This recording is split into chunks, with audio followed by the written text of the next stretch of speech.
Evening, everyone. Can I get a good evening? Good Okay, evening. that's better. Good Welcome to our March meeting of Community Board 11. My name is Xavier Santiago. It is Tuesday, March 25th for 6:41 p.m. We are now calling this meeting to order. I am the chair of CB11. We are joined by our district manager, Angel Miscane, assistant district manager, Khalid Nixon, and community liaison, Marlene Pierre. If you could please keep the crosstalk down. Before we jump in to the meeting, we're going to have a few ground rules. I want to wish everyone a welcome back. I don't know, I was away last month dealing with some board business, meeting with Borough President Reynoso, also dealing with some health issues with my family. So I want to thank you for those who reached out. So into the ground rules. 1, no one may speak until granted the floor. 2, CB11 members, if you have a question about board business or wish to make a motion, please raise your hand in the room or through Zoom. If you click the participants icon, the participants panel should appear and you should find the raise hand function there. If you still have technical difficulty, you may click the chat icon and relay your difficulty to the staff. Members should not engage in a back and forth discussion. The chair will recognize the next person to speak. The chat function should not be used for CB11 business or questions about agenda topics. All such remarks should be made on the record by raising your hand here in the room or through Zoom. 4, when a member is given the floor to speak, I will identify you and you may unmute yourself so that you may speak, or you will speak here in the room. 5, please keep your questions, comments succinct and germane to the discussion. And 6, members of the public can register to speak in the public session by completing the pre-registration form and providing their name, affiliation, and what topic they wish to speak about. A link to the registration form has been shared in the chat, and you were able to sign up with Ms. Marlene in the front. The registration for public session needs to be completed by 7:15. And now we will take the roll. Rosa? Yes, thank you. Good evening, everyone. Please listen to your names. I will call you twice. Jose Altamirano. Jose Altamirano. Thank you. Marcel Bondima. Marcel Bondima. Absent. Adem Brija. Thank you. Kenneth Crouch. Kenneth Crouch. Absent. Carlos Diaz. Present. Thank you. Rosa Diaz is myself. Jessica Elliott. Thank you. Judith Febraro. Thank you. Arnice Foster Hernandez. Thank you. David Giordano. Thank you. John Green. John Green.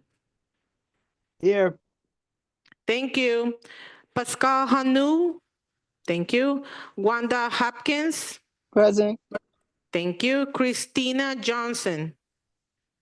Christina Johnson. Absent. Jewel Jones. Jewel Jones. Oh, I don't see her. No, I'm just kidding. Sage Mason. Thank you. Malik McCullough. Malik McCullough. Absent. Jennifer Meyer. Jennifer Meyer. Absent. Jessica Morris. Thank you. Nilsa Orama. Thank you. Beverly Pavon. Thank you. Samantha Pedreiro. Present. Thank you. Valerie Ponti. Thank you. Asher Rodriguez. Thank you. Dawn Sanders. Present. Thank you. Xavier Santiago. Thank you. Isaac Scott. Isaac Scott. Absent. Russell Schuler. Thank you. Loretta So. Thank you. Derek Stampone. Thank you. Alida Chicambo. Alida Chicambo. Absent. Vincent Torres. Thank you. Anne-Marie Vasquez. Anne-Marie Vasquez. Absent. Jason Villanueva. Jason Villanueva. Absent. Candy Vives Vasquez. Thank you. Nye Whitaker. Nye Whitaker. Absent. Michelle Wilshire Clement. Thank you. Jason Wu. Hello. Jason Wu. Absent. Thank you. Thank you. We have quorum. The agenda for tonight's meeting was distributed ahead of time by the board office and was posted online. If there is no objection, we will adopt the agenda as stated. Board members, if you object to adopting the agenda, may you raise your hand through Zoom. Yes. Joel, you are noted as here. Thank you. Okay, seeing no objections, the agenda is adopted. Pre-registered speakers, a few ground rules. One, you must sign up to give testimony. We have to record that for the public record, providing your name and affiliation. Two, you will be allowed 3 minutes to speak. We recommend that you state your phone and email up front, 2 minutes to speak, and then reserve a minute for questions. A timer will be up as an aid behind me. 3, you should address your testimony to the board and not the public. 4, you should speak clearly into the microphone. 5, you should be prepared to respond to board members who may ask questions in order to clarify facts and opinions presented in your comments. 6, if required, the chair will remind you of the time or concluding your remarks. Board members, a reminder, should only ask clarifying questions. Commentary will not be entertained. And with that, we have our first person signed up, Danielle Dusick? No, that's our special presentation that we're dealing with that. Yeah, so that will be happening later. So with pre-registered speakers, we will go to Irina Vodar, Wave of Hope. Yep, right there. Hello, everybody. My name is Irina Vodar. Let's see, email is info@anythingyouLose. Phone number 646-220-5982. I thank you very much for the opportunity to speak in front of you. I'm here to invite you to a walk of hope that I'm organizing on April 27th, which is Sunday. And the Walk of Hope is dedicated and made in association with Resolve Infertility, National Infertility Association. And it's going to, the meeting place is going to be at St. Nicholas Cathedral, which is located in your community on 97th Street between Madison and Park Avenue. The idea behind the walk is to create awareness of this condition that more and more people in our society are experiencing. And it may be not only a difficult life condition to deal with, but also a disease that is really impacting people's ability to work, to communicate with other people. And there's a term that's used quite often, the silence of infertility.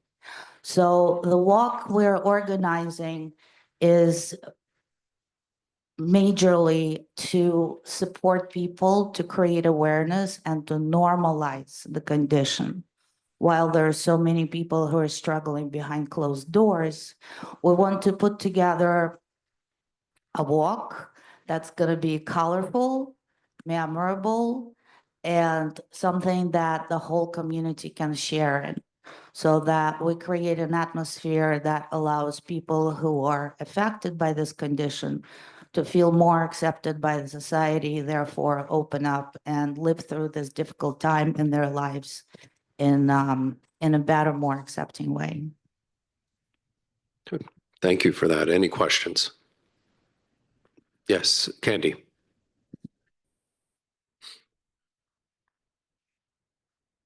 The name of the walk, infertility, inability to have children. So this majorly has to do with a well-known procedure of IVF. And specifically, we want to attract attention to the fact that not everybody is successful, contrary to what we see in media. And particularly people who go through the treatments and then are unsuccessful end up dealing with their life condition behind closed doors. And we want to create acceptance, awareness, and normalize it for the rest of the members of society. Thank you. That's much needed work. I really thank you so much. And you should reach out to our Human Services Committee to possibly present. So we'll get you in contact with the staff. Thank you so much. Oh, these are questions from the board members, but yeah, so if you want to speak outside, you're more than welcome to. Okay. I also Does that sound good? brought, Yeah. I'm so sorry. Yeah. Yeah, we can ask the questions. This is for the board members, so thank you. I So, br- yeah, because I've got to go to the next speaker. Absolutely, sorry. So I brought flyers. I'm sure it's difficult to remember all of this information.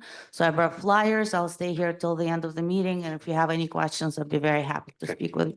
Thank you so much. Thank you. Thank you. Rolak Hobb, State. Hi.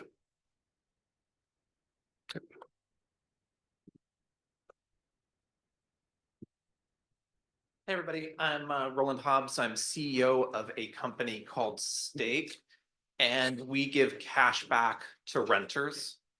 So you might be wondering, why would a landlord give cash back to a renter? We have 350,000 renters across the US who are earning cash back from their landlords or from affordable communities that have pulled together to give cash to renters. Renters get cash when they pay the rent, and they get cash back. In many other places, you get cash back when you go to the grocery store or elsewhere. Oh, yeah, sure. And you don't get cash, obviously, when you're paying rent. Rent is obviously a very high cost. I don't think I need to be able to persuade anybody of how hard it is to meet rent payments, and you get nothing back. With cash back for renters, you get more loyal renters for the landlord. It reduces delinquency. The cash back that renters are getting can either have that in our Stake wallet, and they can transfer to any bank account, or they can open up a free and equitable bank account that is available only for renters and designed for renters. No minimums, no overdraft fees. Our goal is to be able to help renters build savings. On average, the savings for our renters increases 8% every year. And we also help them improve their credit. So the credit goes up by 53 points. We've given over $25 million to renters to date. 20 million of that is funded by landlords. 5 million has been funded by governments and public groups, being able to make sure that renters are getting something back to help them with everyday expenses, to be able to help them build savings, and to help them actually pay the rent as well. Let me pause here. I'd love to actually hear the questions. It's a very simple idea, but it's an idea that is gaining a lot of traction, both with public and private. So, board, Michelle.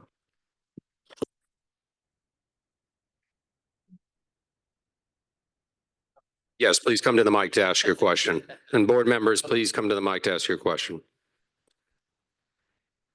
Directly, you have to direct it at, To the board. yes.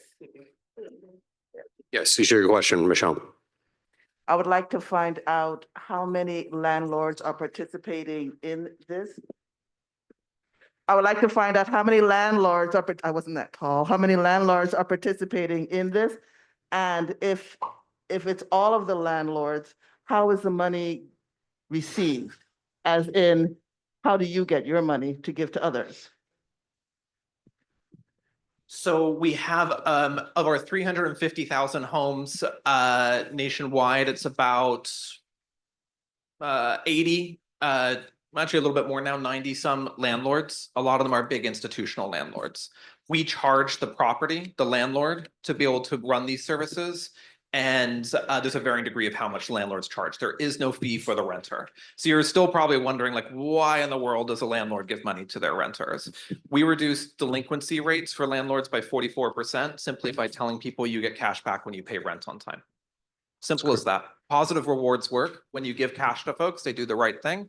And landlords like that, and we charge them for that fee. There's no fee to the renter, no fee for the banking accounts. Another board member question, Beverly, and then Vinny, and then I'll move things along. Please come up to the mic to ask your question. Hello, thank you for the presentation, board. My question is, when people are in arrears already, do you help them with another program where they can get arrears to come down so they can participate into your program?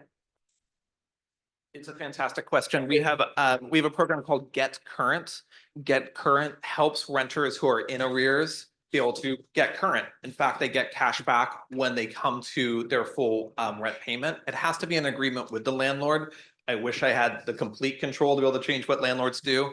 We work with the landlord to create hey, if you take the next whatever period of time it might be that they agree to, 3-4 months, and you've paid the arrears, there's cash back waiting for you. So we do have a program to be able to help on that. Frankly, there should be more programs to be able to help on this that I think should be more publicly available as well. In Colorado, we have one public program that's coming in place where the government is helping renters get current as well and giving that cash back at the end. So would encourage you to build, everybody to build to rally for that because it's something that the government should be helping as well. Okay, last question from Board Member Vinnie. Jessica, you have, and then we'll wrap it up for the next speaker. Thank you. So for your program, what qualifies landlords? So given landlords have a terrible reputation, right? That building violations and other sorts of madness going on, is all landlords qualify? Are there any qualifications? And also, what is the minimum amount of units you accept from the landlord? You accept a one-family home, two-family home, or is there, what are the requirements? We do not have any requirements for landlords to be able to, if they have any concerns behind them. Maybe we should, we don't today. We took a neutral stance on that. In terms of size of landlords, in terms of doors, we do start with a 50-door minimum. And we don't work with just mom and pop groups for a variety of reasons for our business. It makes it very difficult to be able to work at scale. So hope that helps. All right, last question from Jessica Morris, and then I need you to leave your name, phone number, and email before you leave. Thank you, Roland, for sharing with us. My question, here in East Harlem, we have over 16,000 NYCHA apartments, all renters. I know there may be a complex understanding of who the landlord actually is relative to that. But I imagine that's potentially a lot of opportunity for cashback. I know we also have a few other institutional landlords here. We do, however, have a lot of smaller, lower than 50 who, smaller doors here. So I don't know if there is a sort of a willingness or a way to understand if working with a community to sort of fill the need of how to present the opportunity of cashback when there's a power imbalance between landlords, if that work is something that kind of could, you'd be kind of willing to consider engaging with, if there's an opportunity to here.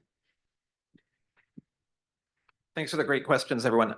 So in Colorado, which is, I'm based here in New York, but Colorado's been very innovative on how to be able to bring government funds into giving cash back and pulling a whole group of affordable communities together.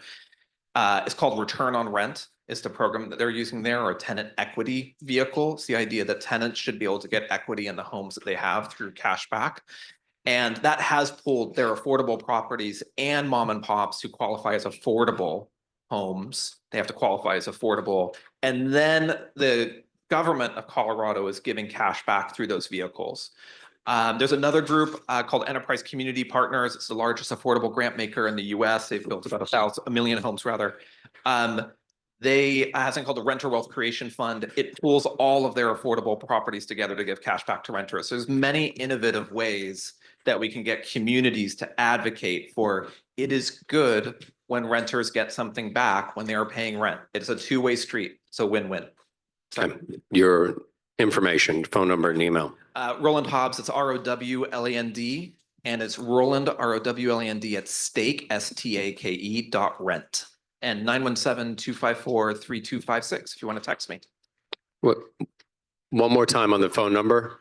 Yeah, sure. 917-254-3256.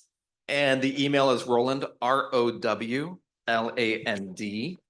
at stake, STAKE.rent. And it's stake like a stake in the ground. It's not like what you eat. So. Okay, wonderful. Thank you very much. Thank you. Next, we have Jason Giuliano and Christopher Wilkinson with Workforce Development. Are you both speaking on the same thing? Okay, then if one of you wants to, if you want to both come up together, you can do to speak for the 3-minute period. Be great. Thank you.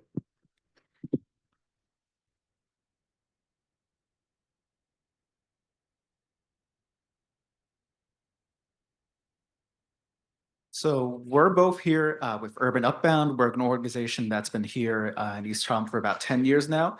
and we focus on bringing jobs to the community. Before we run the restriction under our Jobs Plus program, we can only work with residents in NYCHA developments. We're no longer under that restriction. As of this August, we wanted to let everyone in this community know that we're ready and willing to help anyone who's seeking new employment. We do this through roughly twice a month. We have job readiness workshops, which focus on preparing people for general employment, and also give a good chunk of our team the opportunity to get to know you and sort of build up a career plan and just a general plan to get you hired based on what skills you have and where you've worked before. Chris, is there anything you want to add regarding our program? Pretty much, we enroll people that's from 18 on up, because we're citywide. And again, we specialize in workforce development. Mainly, the key component that we deal with as outreach is to be able to increase enrollment that allow our employment team to be able to help them with employment services as well as be able to get them placed. And so this is one of the major components that we do, because our program is with citywide workforce development, even though it's under the umbrella of Urban Up Down, but it plays a very important factor in being able to help our community as well as build bridges with organizations and make community partnerships that will be able to help with the members that we enroll. And so this is one of the things that we do. We did also want to let the entire community know regarding our program. We also, in a way, many of you probably know, we provide free taxes. While we are very heavily booked, we do still accept walk-ins. So if anyone you know's a bit in a rough situation getting this close to the end of the tax season and needs aid, we're happy to help them out. We're still taking walk-ins daily. We focus on getting people in on Tuesday, Thursday, and Saturday for our tax program. And yeah, anyone seeking new employment, we're ready and willing to help. Okay, great. Any questions from board members? Okay, seeing none, can you leave your contact information again? Yes, so both myself and Chris will have flyers for upcoming programs. You can reach myself at jjuliano@urbanupbound.org. And that's jjuliano@urbanupbound.org. Phone. You can reach us at 718-571-9365. And you can look us up at urbanupbound.org for more information regarding our different locations. Okay, thank you very much. All right, next we will go to Anna Nesta, NYC Public Service Retirees Organization. Is Ann online? Good evening. Yes, I am. Hi. Yeah. Okay, you've got your 3 minutes. Thank you for scheduling time tonight to discuss critical issues facing thousands of New York City public service retirees and the urgency of passing Intro 1096, the retiree healthcare bill. My name is Anna Nesta. I served 36 years as a special education teacher, supervisor, and director of student services for the New York City Department of Education. Tonight, I represent 250,000 Medicare-eligible public service workers from 104 municipal labor unions who, like me, are retired, worked long and hard for New York City, contributed and paid for good health care benefits for ourselves and our dependents during our active years of service and our years of well-deserved retirement. But the retiree health care benefits protected by legal agreement with New York City since 1967 in Administrative Code 12126 are still being diminished and at risk of being replaced by privatized Medicare Advantage plans. And that's why I'm speaking to you tonight. New York City Retirees Organization expects and requests every community board and city council member to support Intro 1096 bill. But first, let me debunk some of the misinformation I've heard around town. I've heard a few city council members allege that signing on to Intro 1096 will cost New York City more money and that it's illegal. That is false. Administrative Code 12126 states the city will pay the full cost of healthcare coverage. It preserves and protects what city council members legislated for in 1967 and updated in 2021 and in 2001. Big greedy union leaders like Henry Garrido don't want you to know the truth. The truth, and his lawyer, Alan Klinger, even said, that the intro bill 1096 is not illegal. I've also heard city council members tell retirees that our union should be the ones fighting for our retiree health care. Wrong again. Not one retiree out of the 250,000 requesting your support is protected by union collective bargaining. Unions protect working conditions, salaries, and health benefits for active working members, not retirees. The third fallacy I've encountered was from a city council member in Staten Island who would not support Intro 1096 because of the Taylor Law, which prohibits strikes, rallies, and protests. The Taylor Law pertains to actives. It does not pertain to retirees. In fact, retirees are limited to rallying, litigating, legislating, and enlisting support of members like you at meetings like this to protect our retiree health benefits. Since 2021 and 2022, when the city tried to auto-enroll us all in Medicare Advantage plans, there are 11 court decisions upholding our guaranteed retiree premium healthcare. Anne, Yes. that's been 3 minutes.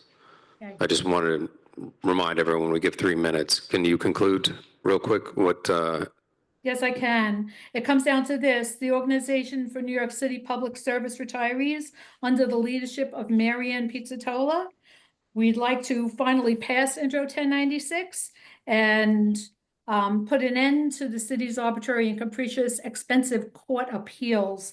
Please contact Marianne Pizzatola at retirees@nycretirees.org. Thank you read so that much email for one your more time. time for me, please? Sure. Please contact Marianne Pizzatola at, the email is retirees@nycretirees.org. All right, thank you. Any board member questions? Okay, thank you so much and appreciate it. And for those that are in the virtual space, we give 3 minutes. We remind people 2 minutes to speak, allow a minute for questions, just so we can keep things moving along. So thank you very much, Anne. Next, we have Mari from the Neighborhood Advisory Board. Is Mari online?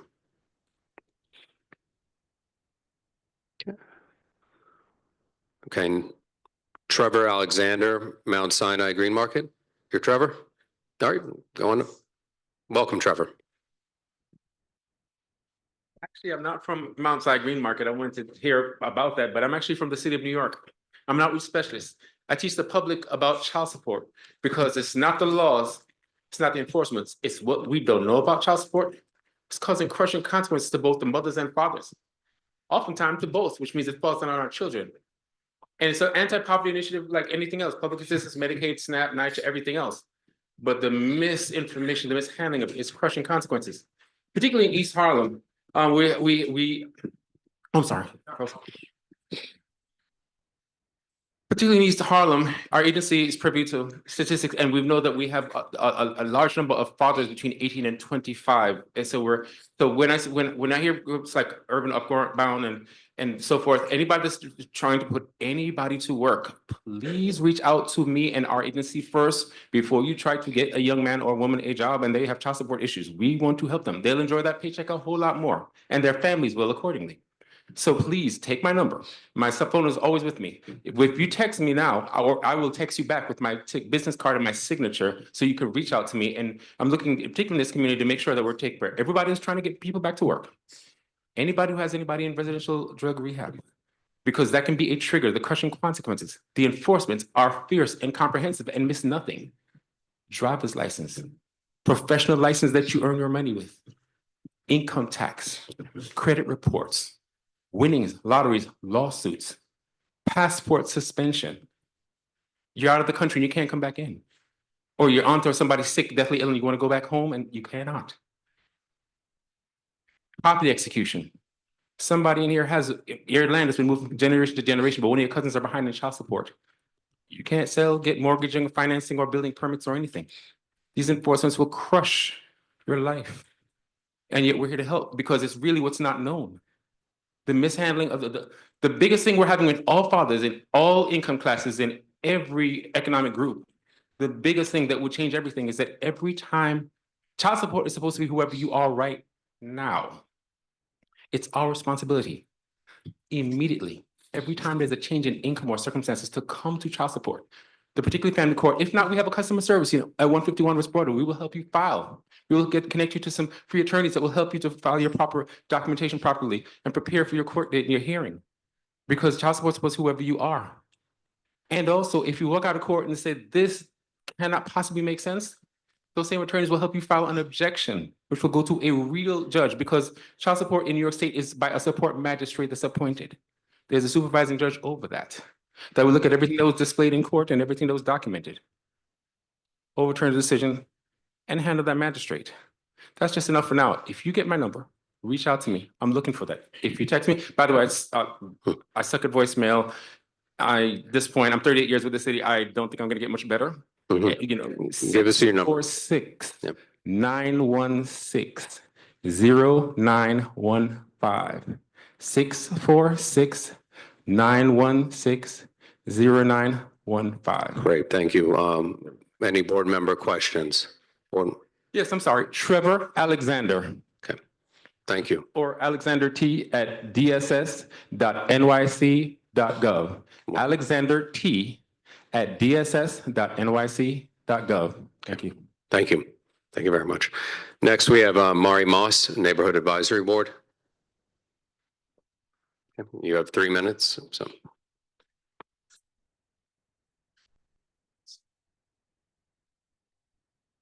Hello, everyone. My name is Mari Moss. I am from the Neighborhood Advisory Board of Community Action Board, which gives federal funding to nonprofit organizations throughout our community. And I wanted to share with you all, first of all, that we're going to have a meeting. I want everyone here to come or share the information. We're going to have a meeting on safe growth presentations to hear from your neighborhood and the community on how we are doing real-time safety issues, solutions in your neighborhood. And the meeting is going to be on Friday, April 4th, 12 p.m. to 1:30 p.m. They usually serve food, so, because it's lunchtime. And it's at the Adam Clayton Powell Jr. Boulevard building at 163 West 125th Street.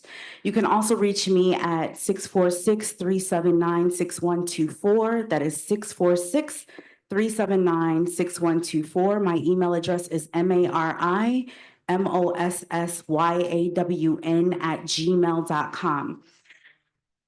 marimossyawn@gmail.com. You want more information about the Safe Growth meeting. We're also going to be talking about the federal funding that can be allocated to nonprofit organizations in the community. So we really want everyone to come out.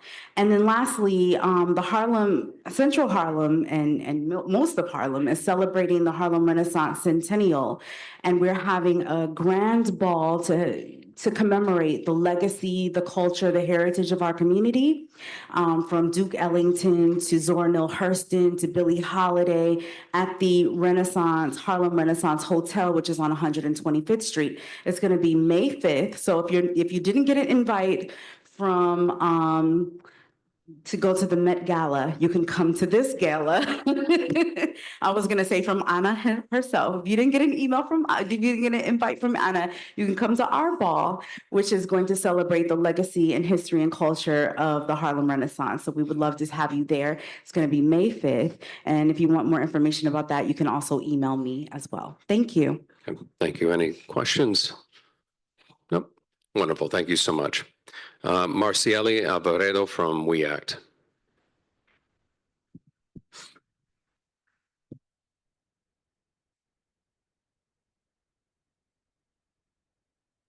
Hello, everyone. My name is Marcieli Alvarado from We Act. I have a bunch of events to invite you guys to. So this Thursday, we have a congestion pricing town hall with Riders Alliance at 6 p.m. at Prince Hall, 454 West 155th Street. This Saturday, March 29 at 10 a.m., we have District 8 and District 9 candidate forums via Zoom. You could register at weact.org/events. We have a mayoral forum on April 5th at 10 a.m. at the NYCHA Development Polo Grounds. And our monthly meeting is at Prince Hall of 454 West, 155th Street, this April 12th at 10 a.m. If you have any questions, please reach out. My number is 646-983-7073. Thank you. Great. Any questions? Okay. Thank you so much. Next, we have Crystal Glover regarding NYCHA regulations. Crystal?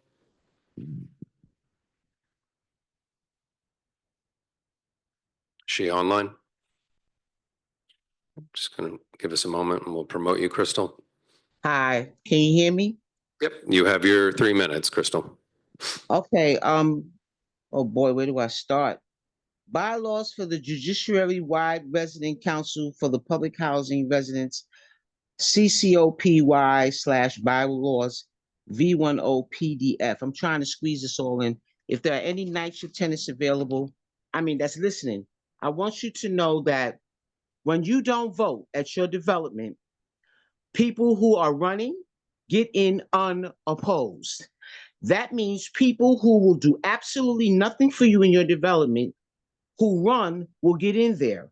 And then the people at 90 Church Street will say, well, the developments are democratic and independent. We can't come down there, we meaning resident engagement and civil, whatever this long name they got now, because they change it every 4 weeks. Resident engagement and civic participation, something. They work with the tenant leaders. And there was a letter that was drafted in 2019 by HUD, which is the CFR 964 regulations, that said any regulations, and this was in 2019, it said Housing Urgent Development made a letter saying that all regulations in NYCHA developments bylaws be lifted because of COVID-19. And that means if there was membership dues that tenants had to pay, that's lifted. Any regulations was lifted.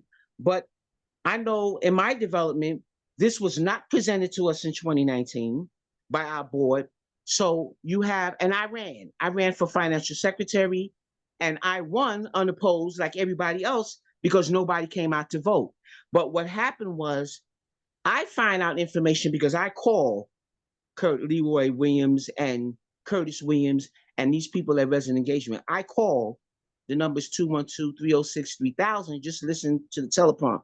But what is it I'm trying to say? If you Google public housing resident tools, the toolkit, HUD Exchange, it will say public housing resident org and participation toolkit. Then it gives you the guidelines. There's videos for you NYCHA residents, because what's happening is NYCHA, there's that meeting, that city council meeting that you need to watch.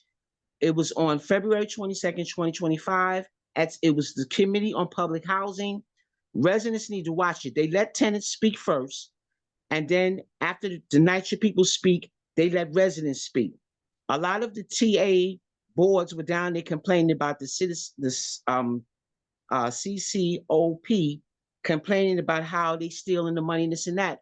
But the resident councils are the ones who have access to the tenant participation cash, and they supposedly have to have requests for proposals in order to spend their money. And I know you gave us 3 minutes. I'm gonna shut up. Can I get 1 minute? Crystal, I need to allow some time for board member questions, but I would definitely welcome you to. Certainly. I hope they do have questions, because I would definitely recommend you connecting with the Denbrija, our housing chair. Just since this is a NYCHA housing issue, and we've been doing NYCHA housing tours. I wanted to put that information out because there's no one standing up for NYCHA residents. We have absolutely zero. The borough president, none of them. And the mayor just gave money. The mayor gave $1 billion. It's on Facebook. Crystal. I'm done. I appreciate you. Dearly, could you please leave your number?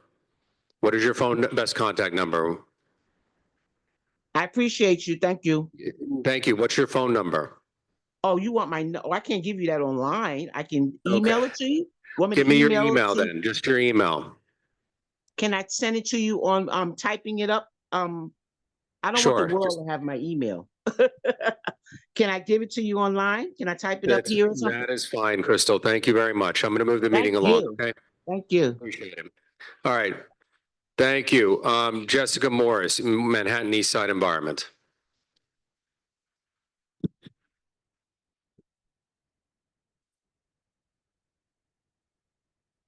Good evening, board. Raise your hand if you're a board member. Raise it high. Let's see you all. Thank you very much. Future board members, raise your hands. Maybe. Okay, very good. Thank you. I know that I don't have 3 minutes worth of material, so we're going to, so I'm here today addressing you all as a member of the Manhattan East Side Environmental Justice Consortium.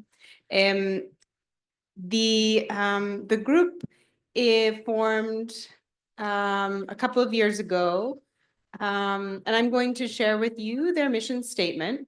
I'm also going to share with you board members an invitation to engage in an upcoming program, opportunity to take to the streets in support of the mission, which I imagine you all will likely support. So have any of you heard of MeJC, Manhattan East Side Environmental Justice Consortium to date? Raise them high if you have. Oh, okay, very good. Okay, thank you.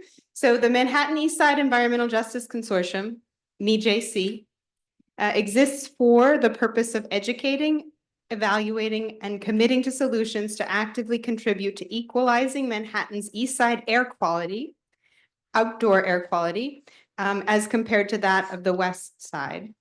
Long-term, the consortium will stay abreast of the status of climate change and evaluate how to mitigate climate injustices in sustaining a global quality of life through visionary alacrity, meaning staying informed and active. So on Saturday, April 26th, about a month from now, Saturday, April 26th, there's going to be an environmental parade and block party. The invitation is to you all to, if you are affiliated with an organization or a group, to engage those members, those constituents to come and participate. The parade is called A Breath of Fresh Air. And it's co-sponsored and supported by both Metropolitan Hospital is a partner. The Manhattan Borough President's Office is also a partner with the Manhattan Borough President himself being the Grand Marshal of the parade, helping us find our way from East 99th Street along 3rd Avenue to 106th Street, where we will turn the corner and engage in a block party to celebrate efforts to improve the air quality here on the east side. So we have a number of honorees who will be recognized and invite again all of you who are engaged in environmental entities and other organizations who may be willing to either table or march to reach out. Thank you. Thank you. And Any, phone number so- for best contact for the event. Point of contact, I'm going to give not my email address, but Taina Traverso, who will be doing a lion's share of the organizing, can be reached at tainatraverso@yahoo.com. I'll spell it for you all. And if you miss it, just reach out to the office and can either connect to me or Taina directly. Taina is TAINA. Traverso, TRAVERSO @yahoo.com. Okay, great. Okay. Thank you so Any much. Questions? No questions? Great. Thank you. All right. And last but not least, we have 3 minutes for Pilar de Jesus, planting the seed of cannabis education. Hola. Wait, hope everyone can hear me. You've got your 3 minutes. I don't know if you can not hear me, but forgive me that I'm not there in person. I really was doing my best to be there because one, I haven't seen many people in a long time. I'm Pilar de Jesus. I am a shareholder in the Mitchell Llama. I am an advocate. I'm an organizer. I am one of the people, for folks who don't know me, and I'm an educator. I am about a whole bunch of different things, but I'm here today to promote an event that I am hosting on April 12th in East Harlem at Corsi House, which will be dedicated for the youth and adults to focus on cannabis. If you know me, I'm one of the pioneers for the bill MRTA, the Marijuana Regulation Taxation Act, here in New York State for a very long time to get legalization happen in New York. And I mostly am hosting this event to really create, if you know me, I'm all about education and creating spaces for us to just learn. And so I'm creating a cannabis experience, learning experience for all ages on April 12th, as I mentioned. 6-hour event. We have some amazing presenters like Dr. Carhart. If you don't know who Dr. Carhart is, I suggest that you Google. We're gonna have the city, Dashida Dawson. We're gonna have an amazing event at Corsi House on April 12th. That's gonna be open for all ages. We're gonna provide food, Spanish translation, and even childcare services for children that may not be able to sit through a 6-hour workshop. And it'll be fun, it'll be engaging. I am working with some amazing youth from our community here in East Harlem, Youth Build, and Stan Harbor. Just want to shout out those people because they have been very helpful in Union Settlement because we're using Corsi House.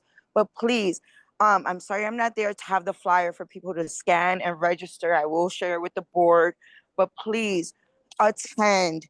Bring the family, bring your friends, encourage the kids to come. And if you have partnerships with the educators in our community, the youth, it's important for us to start talking about, we do see an increase of cannabis use amongst the youth. And we want to have a real meaningful conversation because legislators love to talk about what the youth. And as we all, as adults, we see the need that's out there. And so I really just trying to create a space to have really meaningful dialogue around cannabis and educate and not create fear and really and end the stigma around the plant. And also hope to provide resources to families and the community and everybody around different things. And this may become a series. So stay tuned. Pilar, that's time. April 12th, which is a Saturday, Pilar. 6 hours. It's gonna be fun. Pilar. If you've ever been to my Okay. events, we do a very good job. I do a very good job at keeping people Okay, we're engaged. gonna have So to I just want to move along. encourage people to join. And I'm hoping CB11 will also be in the house and to listen. Let's listen to our young folks Thank and you. what is impacting them, right? Because I'm sorry to be cheesy in this way, but Whitney Houston said it best. Mute. Let me text her real quick.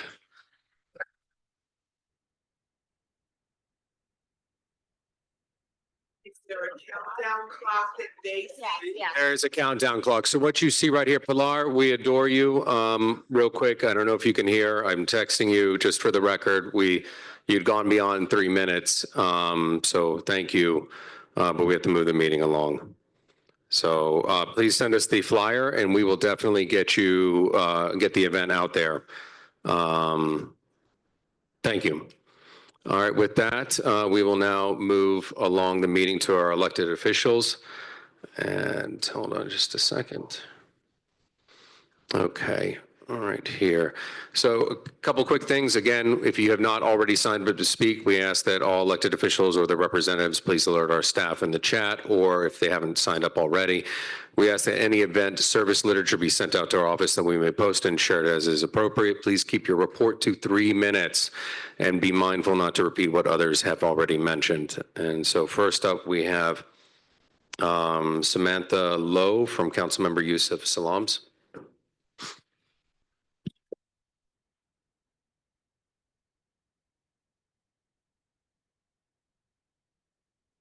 Happy Women's History Month. Samantha Lowe, Director of Community Engagement at the Office of Councilmember Yusuf Salam. Thank you, and thank you, members of Community Board 11 for allowing me a moment to speak.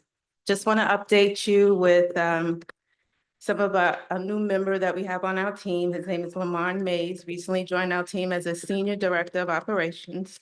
We are very excited about the wealth of experience he brings us as we continue to serve Harlem. Another important announcement I have is that the district office has moved. We're now at the Adam Clayton Powell Jr. State Office Building located at 163 West 125th Street on the second floor.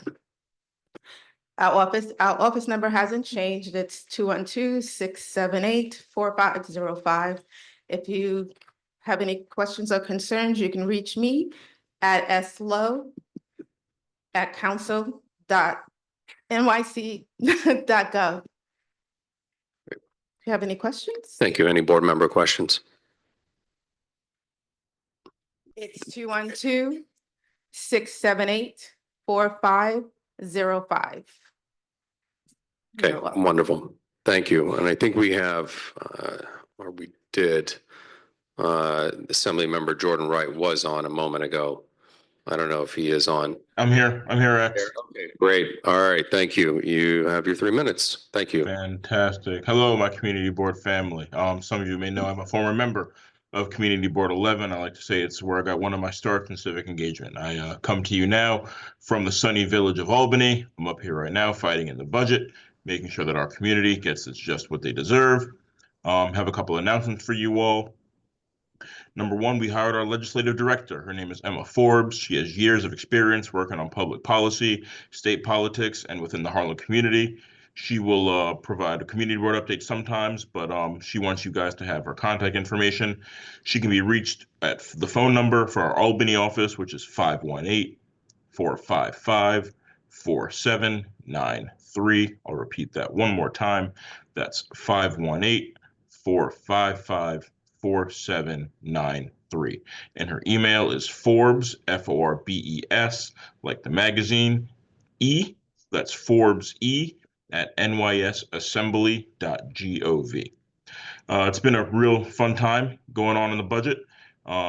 Fighting to make sure that the cuts that Trump is putting forward, we can protect them in New York State to make sure that we have the resources that we need in the state of New York. And we look forward to fighting that through. Hopefully we get an on-time budget, but we'll keep you guys updated to see if that happens. And a couple of pieces of legislation that I have coming forward. I have one piece of legislation that increases funding for homeless shelters for New York for New Yorkers who are in the shelters, renaming the 110th Street Central Park North train station after Malcolm X, and another one that expands parole opportunities for incarcerated individuals, and working on another piece of legislation regarding sports betting and some funding for our youth programs in Harlem and the state of New York writ large. So thank you all so much for taking the time to listen to me. Board 11, means a lot to me. So happy to take any questions. Okay, any questions? Seeing none, thank you very much for being here with us. Thank you. Thank you so much. My Chief of Staff, Maurice Cummings, is on as well. We're always here. And we're located at 163 West 125th Street on the 9th floor, Suite 911. And that phone number is 212-866-5809. If you ever want to come by, please call, make an appointment. That number once again is 212-866-5809. Thank you so much, Board 11. Appreciate you all. Have a great meeting. Thank you. You too. All right, next we have Oriana Rivera from Senator Jose Serrano's office. You have your 3 minutes. Hello, good evening. Can you guys hear me? Yes. Hi, how are you guys? It's such a pleasure to be here in this meeting. Thank you so much for having me. I'm excited to share an update on Senator Serrano's recent legislative efforts and priorities. The first one will be the environmental advocacy. Senator Serrano continues to prioritize environmental conservation, advocating for a $100 million of dollars increase in the Environmental Protection Fund and supporting the NY Heat Act, which aims to lower utility bills, reduce pollution, and prevent utilities from passing costs onto consumers. Another one will be the education investments. The Senator supports an increase in foundational aid to enhance public schools funding, ensuring more resources for students and educators. The legislative achievements, the Senator Serrano has successfully passed several bills addressing key issues. The first one that I'm going to mention will be S1075, that's Asthma Study Commission for the Bronx, creates a commission to study address high asthma rates in the Bronx. The S1376, farmers markets in the state's parks, expands local food access by promoting farmers market in public parks. S1377, that's outdoor environmental education task force, develops initiatives to promote outdoors learning and recreation. And the other one will be S1468, that is health information access, improves patients records accessibility and facilities better transfer for medical records, including mental health documentation. And last but not least, I want to remind and share that we have the upcoming constituent hours this coming Friday, the 28th, from 10 a.m. to 1 p.m. at Isaac Center. That will be in 415 East 93rd Street. I'm going to share my information on the chat. So please, if anything that you guys need, we always are available for you 9 to 5, Monday to Friday. Thank you. Any questions? Okay, great. Thank you so much for being with us. And now we'll have Maggie McDermott from Deputy Speaker Ayala's office. Maggie? Yes, thank you so much. Good evening, everybody. Maggie Good McDermott evening. here. There's 3 minutes. Oh, Thank you. Hi, everybody. Thank you so much, Xavier. Hi, everybody. Do you hear me? Can you hear me? We can hear you just fine. Thank you so much. I'm here to represent Deputy Speaker Ayala. I'm here to discuss the participatory budgeting. We are now at a point where the vote will take place between March 29th and April 6th. Your local city council member has allocated $1 million to fund capital projects within your community. The vote for capital improvements to schools, parks, libraries, streets, and more. It will take place, like I said, there will be voting taking place from March 31st to Friday, April 9th, from 9 a.m. to 5 p.m. Recently, she reviewed 91 amazing ideas, and budget delegates from East Harlem and her South Bronx districts selected 12 proposals from the participatory budgeting ballot. Only 12 projects can make it, unfortunately, out of the 91, and these will bring much needed capital improvements to schools across City Council District 8. So that is taking place. She is also hosting a Women Unsung Heroes of Council District 8 event that will take place on Thursday, March 27th from 5:30 p.m. to 7:30 p.m. It's taking place at Sendero Verde, located at 71 East 111th Street between Park and Madison Avenues. This event will highlight the importance of recognizing the invaluable role women play in shaping our neighborhoods and fostering community unity. So she will be honoring our East Harlem unsung heroes. And that's really all I wish to say this evening. I'm so sorry. I'm suffering because we were just painted and the fumes from the paint are killing me. So please pardon me for not having my camera out. Any questions? Any questions for Maggie? Great. Thank Thank you so much, Maggie. Appreciate it. Thank you. I do not see any other elected officials or the representatives. We'll now move on to our Borough President's report with Porfirio Figueroa. You have your Good three. evening. Always great to be here with you. I am the Deputy Director of Community Affairs. My name is Porfirio Figueroa, for Mark Levine, the Borough President. Our Community Board group interviews are now finally done. We had over 950 applications for only 300 slots and are processing the final reviews of applications and intend to announce the Manhattan Borough President's appointments by the first or second week of May, and we'll let everyone know either way. As a reminder, the commitment is a minimum of 6 to 8 hours for 2 committees and the general board meeting monthly, and that attendance is a requirement in person. We really, really do thank everyone that reapplied to serve their community. Sunday, to all who attended the Manhattan Borough President Mark Levine's 2025 Manhattan State of the Borough, we were so happy to see you there. We had an incredible turnout and appreciate so many of you coming from the community and spending your day with the Manhattan Borough President Mark Levine as he shared highlights of the work our office has been doing over the past year and shared his vision for the future of the borough of Manhattan. A few highlights I just wanted to point out. He called for housing affordability with average rents in Manhattan surpassing $5,300 and 3-bedroom units exceeding $10,000 a month. Manhattan Borough President Mark Levine reiterated the call to build affordable housing across the borough.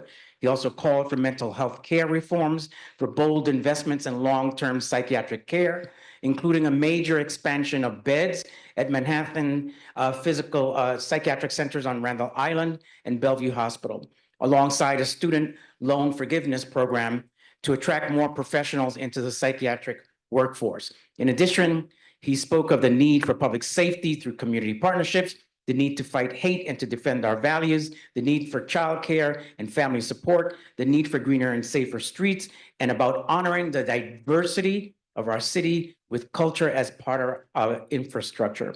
The 40-minute address was actually emailed to the district community board office and can be found also on our Manhattan Borough President Office YouTube channel.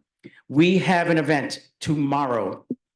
It is in partnership with Stonewall Community Development Corporation, Sage Senior Center, and TD Bank as a fraud prevention workshop focusing on protecting LGBTQIA and seniors, learning about the latest scams and how seniors can best protect themselves.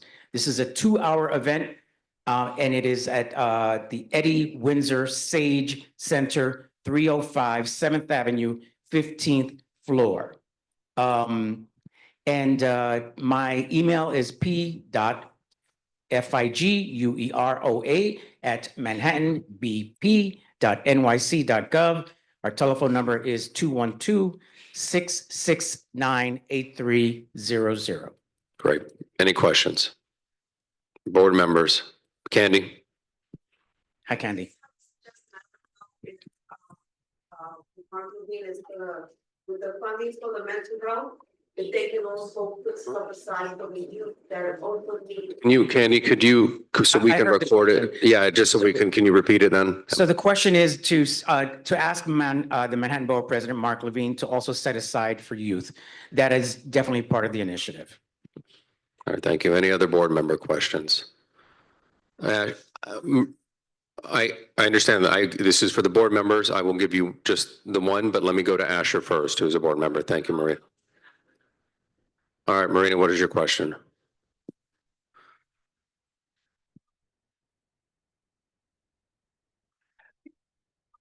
What That is question is, what is? I can, so what is the borough president's stance on involuntary hospitalization? So the initiative calls for healthcare professionals to make that decision in tandem with hospitals and those who are taking care of the patient. Thank you. Asher, your question. Okay. Oh, after, okay, great. I'm gonna, I'll allow just one more and then from non-board member, just in this case. Hi, Candace.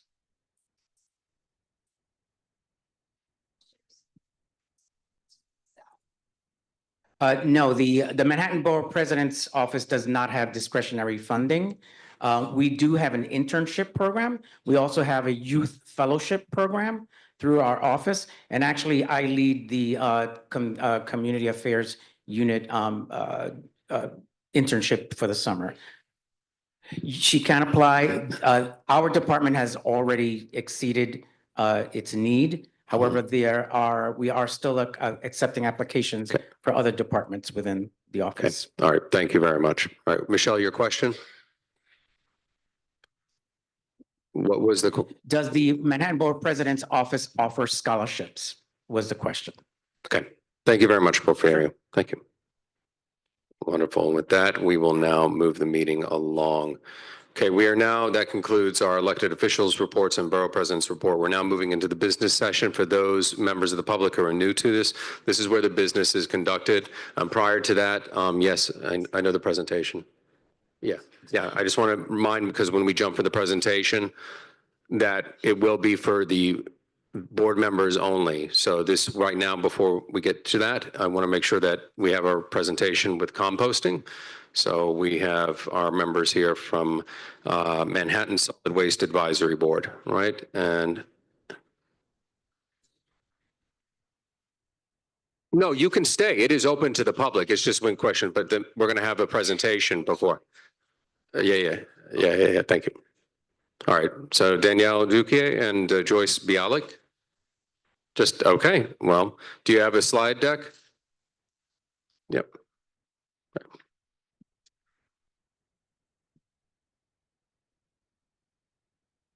Hi, everyone. My name is Danielle Duque, and I am a member of the Manhattan Solid Waste Advisory Board. And today I will be talking to you all about curbside composting and what that means for you, as it will be mandated by the Department of Sanitation starting on April 1st. All right, next slide, please. So how can we collect our food scraps in the kitchen? First step is to use a container with a lid to start collecting your food scraps. Some people like to keep their container in the refrigerator or in the freezer. So we have 4 examples here of perfect places to put your food scraps. 2 and 4 are plastic containers, which are very economical because you can reuse them or they're cheap. However, 1 and 3 are best for your health because they are metal and they will not leach plastic into your organics. Next slide. So what should we be separating? We should be separating, sorry, that should say plant and yard waste. So you can include any dead plants or flowers into your compost container, any food scraps, and also any food soiled paper, as that is an organic material. Next slide. So how do you divert food scraps in the kitchen? Step 2 is to follow your building manager or super's instructions to locate your building's food scrap bins. So you would empty all of your scraps into the bin, securely latch the bin closed, and while plastic bags are allowed in the bin, please try to use paper to avoid any plastic leaching into that compost. So where can your building get a bin for composting? Your building manager can purchase a bin here. The QR code takes you to bin.nyc. And building managers can buy bins for your building as long as the bins are less than 55 gallons. We recommend 21 gallons since food waste can get very heavy. The bin must have a secure lid latch. It must be designed for automated lifting equipment, and it should be labeled as food scraps, or use the orange decal provided by the Department of Sanitation, which you can find on their website. So what can you do if your building is not complying with the April 1st mandate? You should flag to your building manager, your superintendent, or your co-op board because it's the law. Department of Sanitation will start imposing fines on buildings that are not complying after April 1st, and they will be checking your black garbage bags for any food scraps, so they will be checking for compliance. Yes. So ahead of this, residents should get ahead of the game and start getting into the habit of separating your food scraps to build that habit, as this will take some time to get used to, but just do keep in mind that this will be mandated. And there is a QR code that takes you to nyc.gov for collection laws by sanitation. Next slide. So why does all of this matter? Why is the city making us separate our food and yard waste from the trash? The biggest reason is because of climate change, because food waste in the garbage causes many problems. It's a hot mess. Food waste and climate change. Food in landfills releases methane, which traps 80 times more heat than carbon dioxide. And reducing methane is the fastest way to mitigate climate change. And a fun fact by the UN, if food waste was a country, it would be the third largest emitter of greenhouse gas after China and the US. Next slide. So climate change has already directly impacted East Harlem. As you may or may not know, Harlem is in a flood zone. So for example, if a low likelihood storm resulted in severe flooding, which is a 1 in 100 year flood event, if that occurred today, it would affect nearly 900 properties across East Harlem. And another thing to keep in mind with summer right around the corner, East Harlem has a major risk from heat. So this means that while a temperature could be 90 degrees, the feels like temperature could be close to 100. So because of this, 62% of homes in East Harlem have a major heat factor. And this photo here is from September 2023 when we had that excessive rainfall. So food waste in the garbage and just garbage in general is an environmental justice issue. Our trash is picked up and sent to a landfill or an incinerator, which is typically located in a Black, brown, or low-income community. In this photo here, that's an incinerator in Newark, New Jersey, which is a low-income Black, brown community.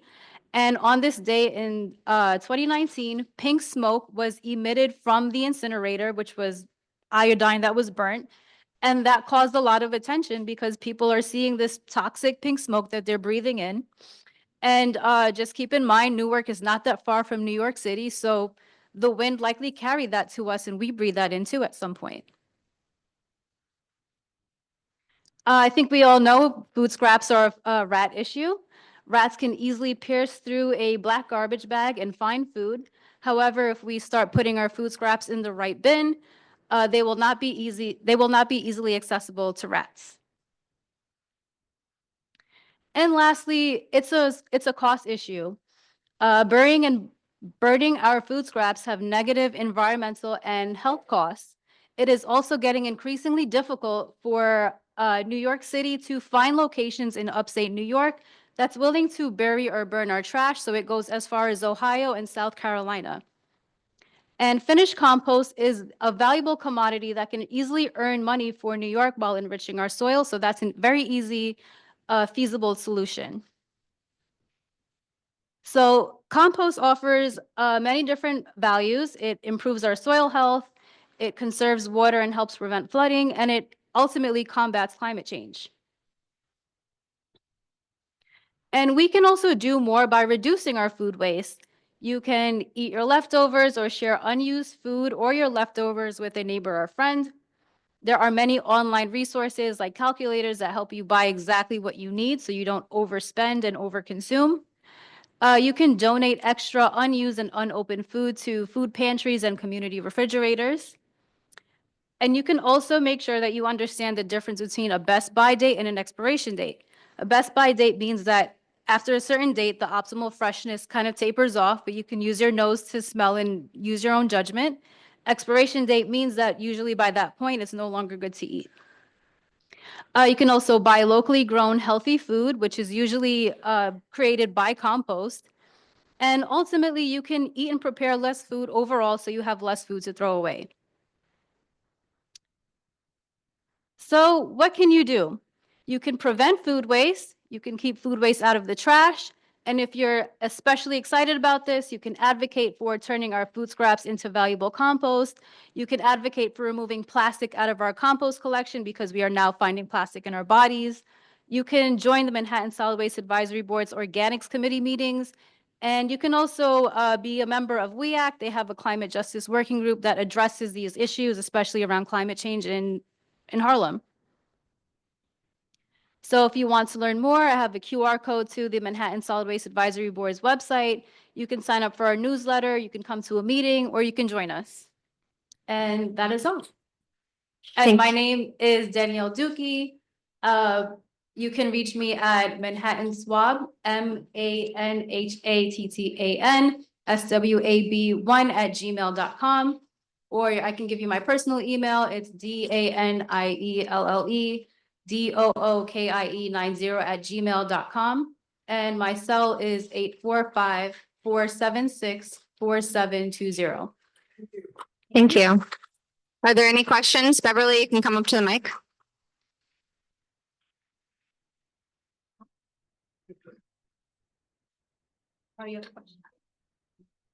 Thank you for the presentation.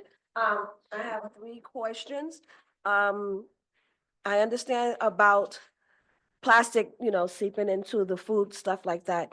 But since we have a city law where most people are using plastic bags anyway, what kind of bags will we have to buy bags, brown paper bags, in order to put the garbage in, which would be another increase to people's pockets? The other things is, what building size is this going to be by law? Is it only for 9 units and less, or all buildings? And my last one is an option for getting people to use the compost. Can you get cash back for for the garbage that you put in? Just an option. Thank you. All right, thank you. Go ahead. I'll actually start with the last question. I don't believe there is that option yet. That is actually out of my jurisdiction. Maybe sanitation or city council could come up with something like that. The second question, I believe all buildings will be responsible for curbside composting. I did leave a QR code to the sanitation collection laws if you want to get more information, any like details around that. For your first question around brown bags, I personally reuse brown bags that I get from when I go shopping. So I use that to put my compost in. So I've never had to buy a brown bag.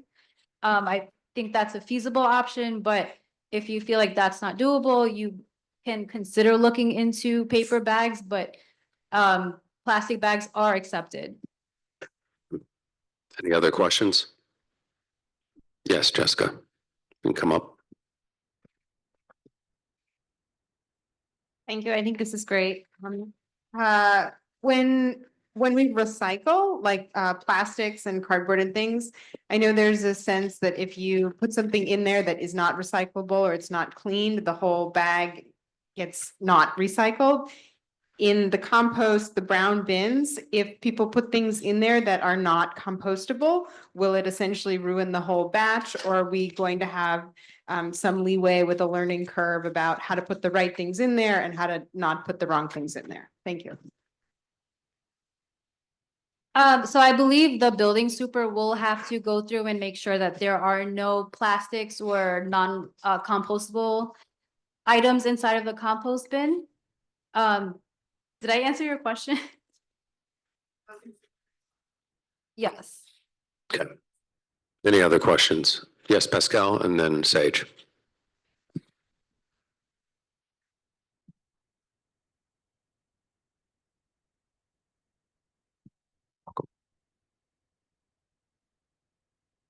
Thank you for the presentation. Just wanted to ask you to explain one thing. You had a picture of a brown bin up there, and right next to it, you had a smart bin. For those people who don't know, do you mind explaining it to them? It's a great question. Thank you. Yes, the smart bins are located at the street level. They're not as easily accessible as the brown bins are. The only stipulation with the orange bin is that you do need to have the mobile app to open the bin and use it. There are a little bit of accessibility issues there, as not everyone has a smartphone, so hoping that the brown bin is a more feasible solution to getting people to participate. Does that answer the question? Okay, great. Sage.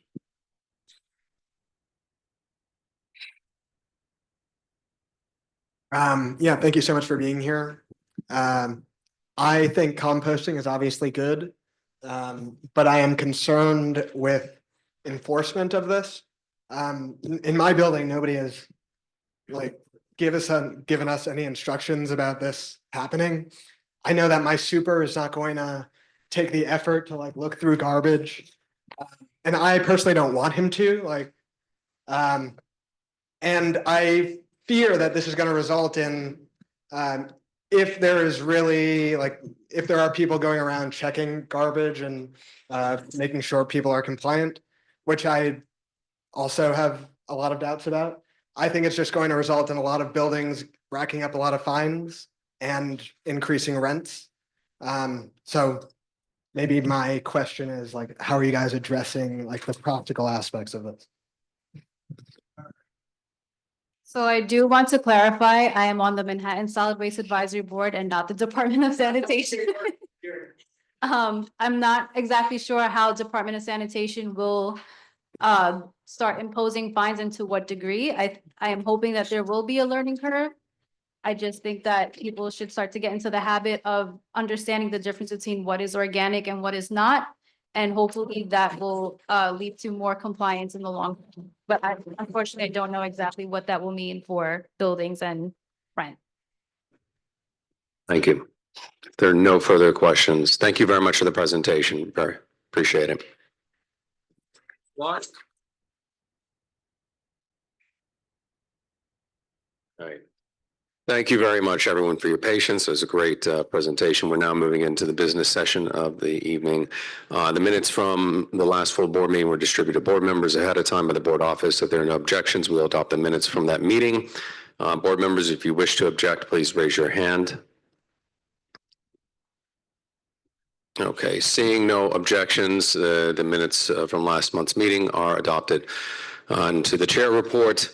Everyone, thank you very much. Like I said at the beginning of the meeting, for the well wishes regarding the family health issues and the other challenges that have been impacting my family. I want to say thank you personally for those that reached out. It's still an ongoing. The Happy Women's History Month. Could I get a round of applause for Women's History? Yeah, that's right.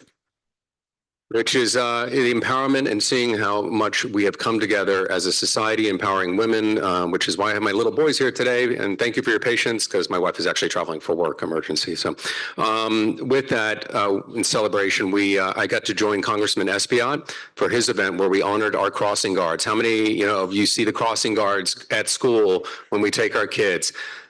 These lovely ladies were honored from within the 13th Congressional District, but the 2-3 and 2-5, which is part of ours, were there. Many familiar faces that I've seen while taking my kiddos to school. One of them pulled me aside. He's like, I know you. And I remember your kids growing up. They literally remember everyone's kids growing up, and they remember the parents. And one of them made the comment to say, you had more hair and less gray. And I said, wow, that hurt a lot. But it's part of it. These individuals care a lot. So SBI really wanted to honor them. He's going to do something even bigger last year. So I was glad to be included in that. Also, during last full board, I was at a roundtable with Borough President Reynoso. We were talking about the Euler process. It stemmed a lot about that. For those that know, we have the Euler process of 60-day review, and then we go through what we want to see with the development. Then we have council members and their deference in the borough presence process.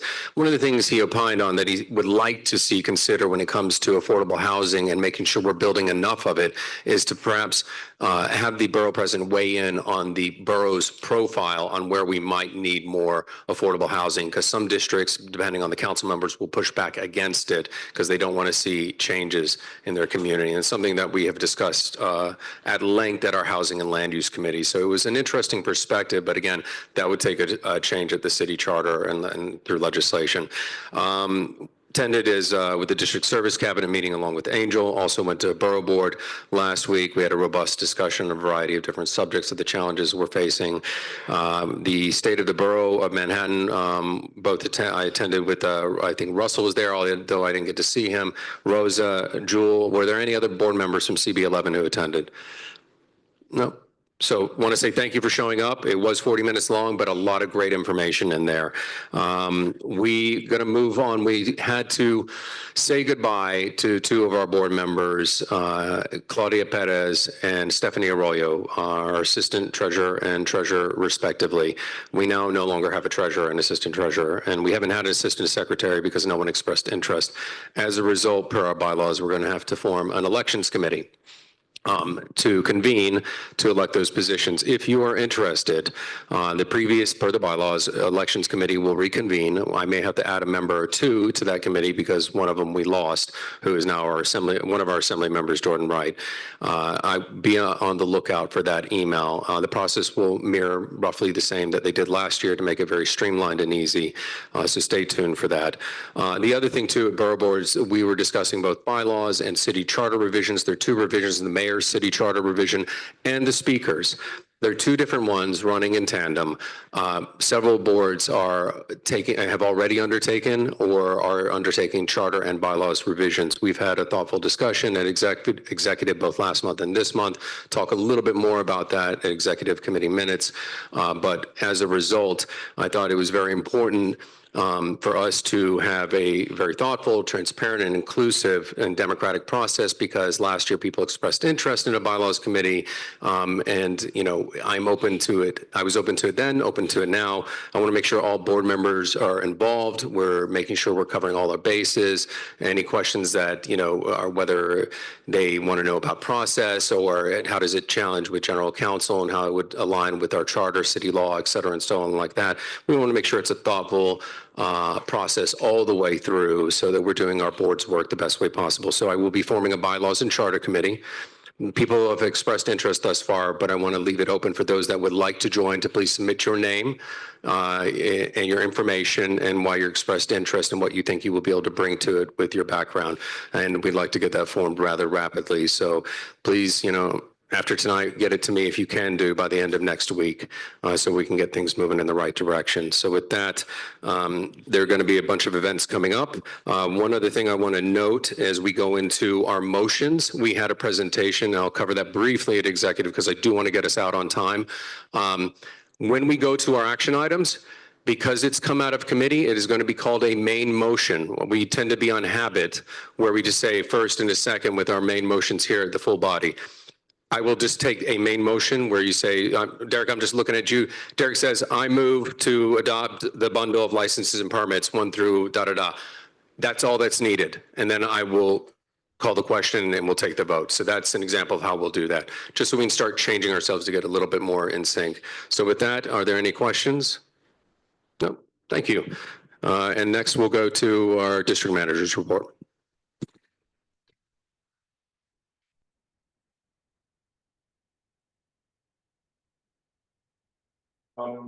So my report is mostly for information, but I did want to highlight one item. This past Friday, the 21st, the Council of Government Ops Committee held a budget hearing. For the last couple of years, community boards have not been listed on the agenda for the Government Ops Committee. So district managers have had to speak during what is listed as the public session for these hearings. I think it's telling, I know it's telling that all of a sudden in the last couple of years, community boards are not listed when that had traditionally been the case. It was our opportunity to make a case for funding for our agency, just like every other agency has an opportunity to do the same. In Angel's humble opinion, I think this betrays a general lack of respect and appreciation for community boards from the last two administrations. So a number of district managers from across the city, as I've been mentioning, over the last couple of years, I've been participating in this Future of Community Boards working group along with my district manager colleagues from across the city. A number of them went and spoke on our behalf. I submitted, some comments that they were kind enough to include, so I'll just read that here. At that hearing, by the time that the community boards did testify, there were 2 members of that committee on the dais, which further shows how little consideration there is for community boards. I will, though, thank Chairman Ressler and Councilmember Brewer for staying for the community board portion. So what I submitted was, so many council members have served on community boards before pursuing elected office. Yet our annual pleas for a responsible increase to our baseline budget seemingly goes unheard. The council adopts policies that create unfunded mandates for community boards, but does nothing to adjust our budgets to reflect the new responsibilities that it has put on our offices. Year after year, costs and salaries increase, but our budget does not, despite our best efforts with the council. Year after year, our office staffs grow smaller or remain stagnant because of our inability to reward merit or recruit new talent with such small salaries to offer, given our stubborn budget constraints. Thank you. Thank you, Angel. Many frustrating conversations Angel and I have had, and even his predecessor, George, like it's been a challenge ongoing. So any way you can advocate with your council members for funding, please. And that will move to our officers' report. Jess. Thank you. My report is for informational purposes. I just wanted to highlight a couple things. On March 18th, I attended my group interview for reapplication to the community board, like many other members on CB11. As many of you know, term limits are now in effect for community board members, impacting us right now, as a large cohort of our current board members potentially are reappointed to their final term before being required to step down per the 2018 New York City Charter revision. This change will be a new and important challenge for CB11, as maintaining institutional knowledge in the board is critical to ensuring that long-term commitments like the state-of-the-art dual district sanitation garage are actualized in Community District 11. I look forward to working closely with you over my last 2 years of service to help prepare our board for a sustainable and productive future, working together in leadership and service to the community. I also circulated a document last night for the proposed revision to the CB11 bylaws to the membership of the board. These proposals were brought forward coming out of an engaged discussion at the February Executive Committee meeting and were presented at the March Executive Committee meeting for continued discussion. As discussed, term limits are coming to an effect, and if we choose to forego any proactive actions, our elections and leadership this upcoming cycle will be impacted by community board term limits, as term limited members would not be able to complete a 2-year board officer term if elected. This could result in required special elections and unnecessary confusion with the abrupt exit of many of our longstanding members, many of whom play a critical role in the operation of the community board responsibilities.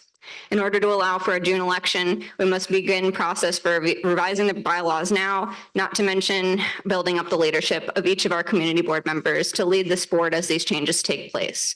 The bylaws require a review period of 50 days before a vote is taken, and a final collaborative revision document that considers both the immediate needs and long-term goals of CB11 is needed to be provided to the board membership by April 29th, 2025, in order to vote on the changes at the new date of the June full board meeting on June 17th, 2025. As a note, the only CBs who allow for 6 years of consecutive officer service are CB1 and CB11. The remaining boards in Manhattan reflect a term limit total of 2 to 4 years of service in order to allow for new leadership, with the exception of CB3, which has no term limits. The 12 Manhattan CBs also vary on their election timelines, and I imagine many may be reflecting on these timelines with a term limit similar to our board. The remaining changes to the bylaws outlined in the summary that was provided to you all. Where was I? The remaining changes, thank you, with executive leadership regarding support and partnership across the leadership of the board, and many board members who requested clarity around attendance and excused absences. These changes would require approval of excusals by the board chair, and excused absences would no longer be counted as absences. Many of the changes seek to align the bylaws with our current CB11 practices, just like renaming the committees to align with what we're calling the committees, including aligning with the city charter and clarifying the roles of the district manager and staff. And I thank Angel Muscane and the staff for their assistance in coordinating this alignment. We must consider the importance of taking immediate action and improving the overall collaboration and effectiveness of the board. The rest of the report is for informational purposes only. Any questions? Candy. Circulated a document. When did you circulate that? Yesterday at about 6:25 p.m.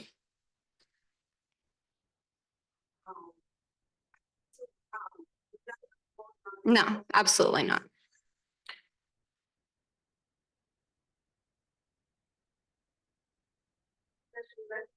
Right now, members that were already appointed And so, people come and go.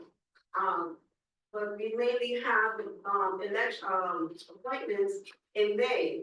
So to even do a vote for June is kind of like, it doesn't give me enough new members to understand who are the members that are actually running and giving support to be elected. And so we normally do it in November, and I think that, in my opinion, everybody else has their own because that's why we're here. I think that looking at how we're gonna do the elections should remain as where we're at in November, only because of the fact that it's still being elected in May, having elections in June doesn't give anybody enough time to know each other and gain support. So that's just. I appreciate your comment, Candy. And I just wanted to point out that at the end of my report, the different election terms, cycles for each community boards are listed. So there are some that vote in November. There are others that vote in October, June, December, March, all throughout the year, and it's not necessarily a standardized process. I also wanted to note that, as was noted with, new community board members coming on into our community board, the expectation is that they are coming in advance of being appointed to learn and understand about the board. Maybe they're not coming to every meeting, but I think hopefully we would assume that as many board members, future board members as possible are attending these meetings to start to get to know us earlier. The other thing that happens in the summer that is really important for new leadership is to choose the chairs, vice chairs, and committee assignments of each committee. Something that is, I think, important for new leadership to help choose. Yep. Thank you. So we will be continuing the discussion at the executive committee. We discussed the low-hanging, and I'll get to this at executive, but just to kind of like button up for right now is that we discussed low-hanging fruit that could possibly move forward, and then the bylaws farming out the more difficult issues. And again, so we'll address that. So thank you for everyone in the question, Candy. And with that, I'll move us along to our secretary. Do you have a report? Hi, good evening, everyone. Thank you. Thank you. So in the executive committee, we keep on discussing the attendance. Other than feeling sad, please check with me. I have a report every single month at the executive, and I have a report every single month at full board. I don't like calling people's name out, but I will do so if you want to be reminded of your committed absences. I am more than happy now to do that report because I know Asher asked me last month. I do have a full report of everyone's absences. I want to be supportive. So please let me know if you have any questions with regards to your specific attendance. Yes, and thank you. Any questions? Okay. Wonderful. Thank you very much. Again, if you have a question about attendance, give Rosa a quick email or call. She does answer her phone rather regularly. All right, with that, we'll now move on to our committee reports and action items. First up is housing. Adem.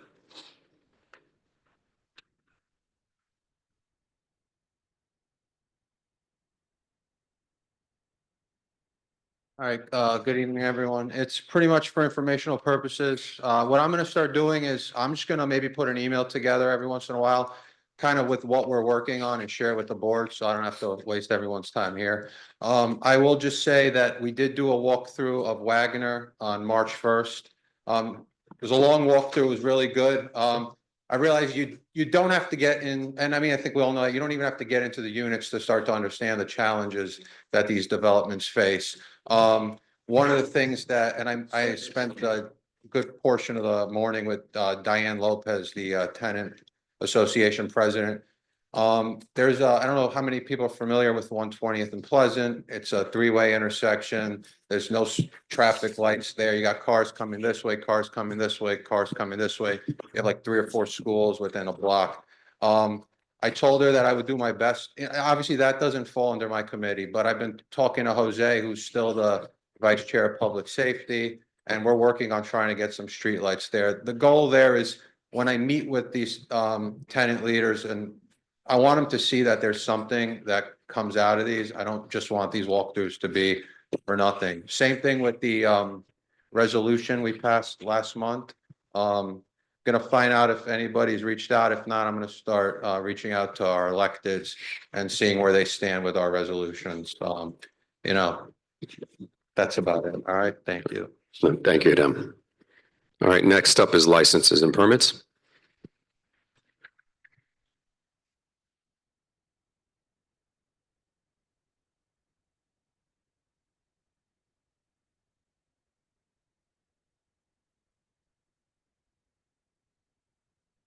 Hello, we had five items for our meeting this past month and, well, this month rather. And they were all approved. We have a long list for next month I'm looking forward to. Here we go. The first one is A Breath of Fresh Air. 834, number 834-851 is a street event.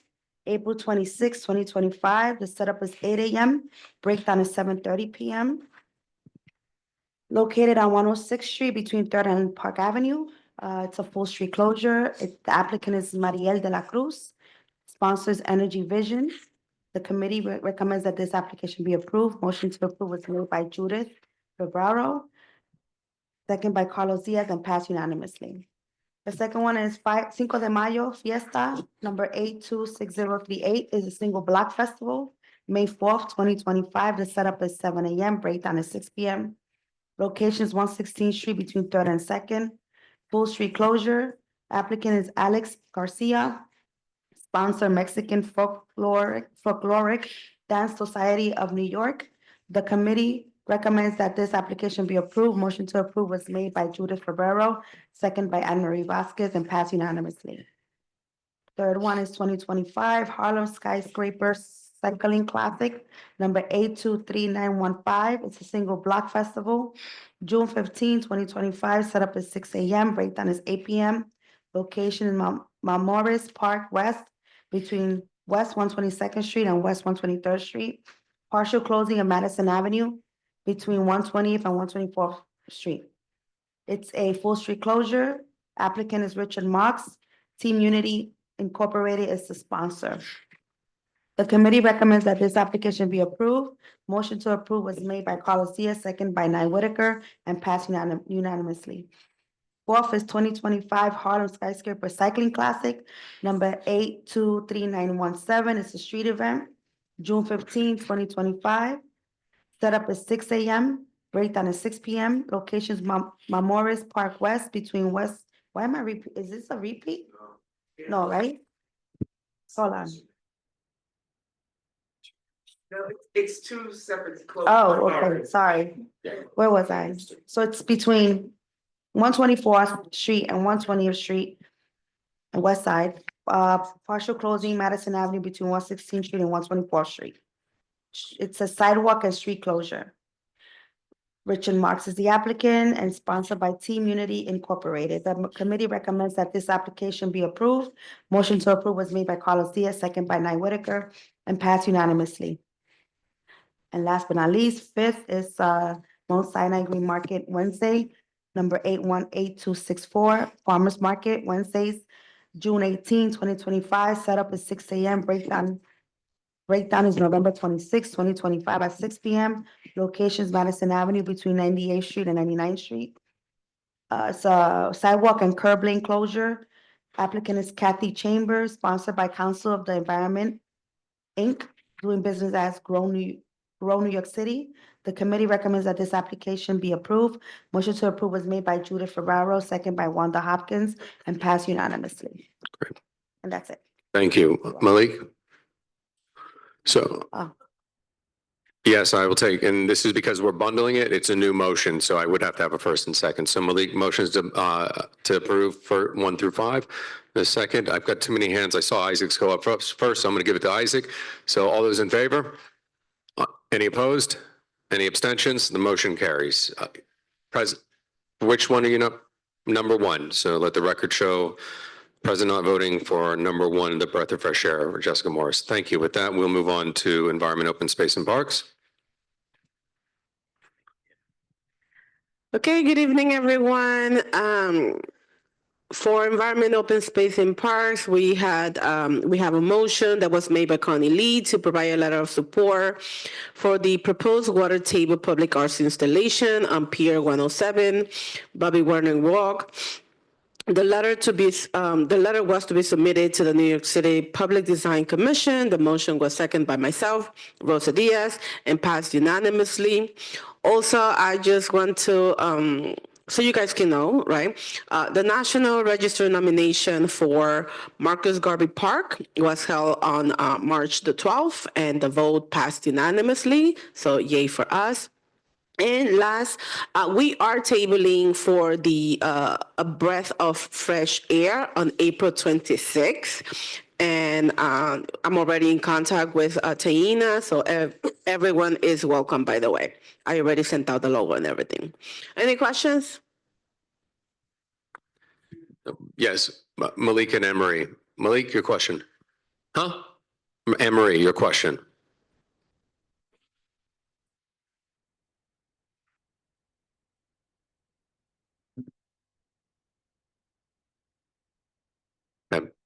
Malik, your question.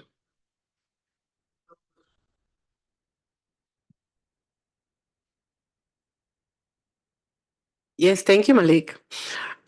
So a reminder, because I say it every month now, April 22nd is our Earth Day celebration conference at El Museo del Barrio. It's going to be from 10 a.m. all the way to 2 p.m.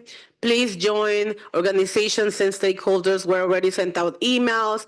Community Education Council District 4 and 5 was also sent out email with invites. We're getting a lot of organizations that are confirming, and hopefully we'll have a countdown by Friday. Does anyone? Oh, I think it's the other. Okay, great, Asher. Your question, if you could, yeah. Why don't you just say it and I'll repeat it so we have it on the recording.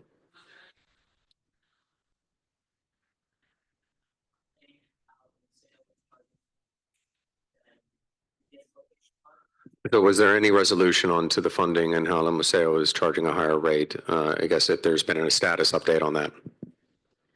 Yeah, thank you. We are in contact with El Museo. I even saw Cynthia today walking around the neighborhood, and we are discussing that expenses. It's just a suggested amount. It's not that they're charging us. She did mention it today too, that she will be able to resolve it. But thank you.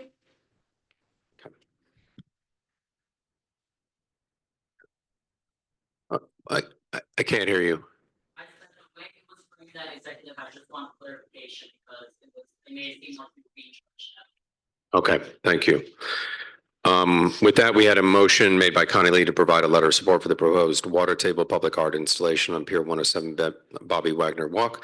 It was submitted to NYC Public Design Commission. It was seconded by Rosa Diaz. I will take a motion to. Yeah. Carlos. All right. All those in favor?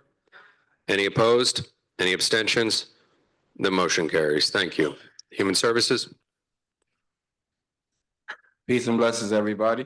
So this report is just for informational purposes only. We had two presentations this month.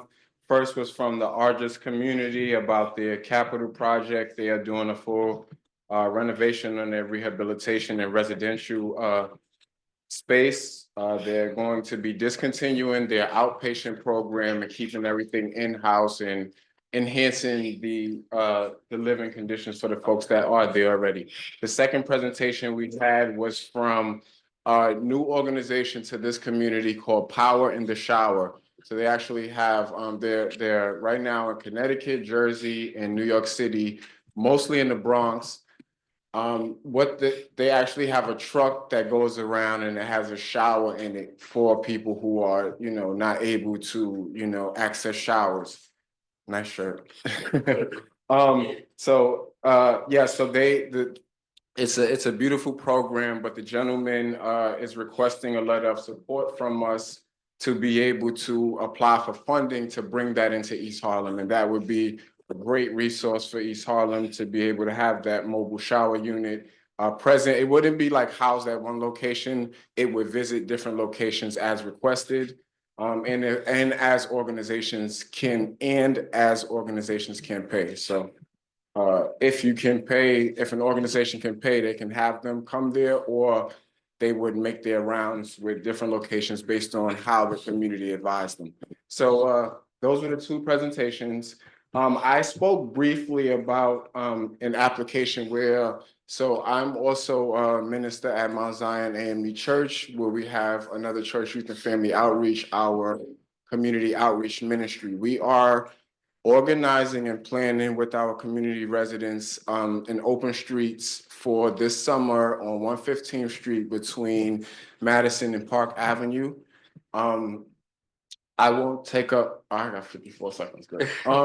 So we spoke a little bit about it. I did get a chance to present at public safety because I had missed licenses already.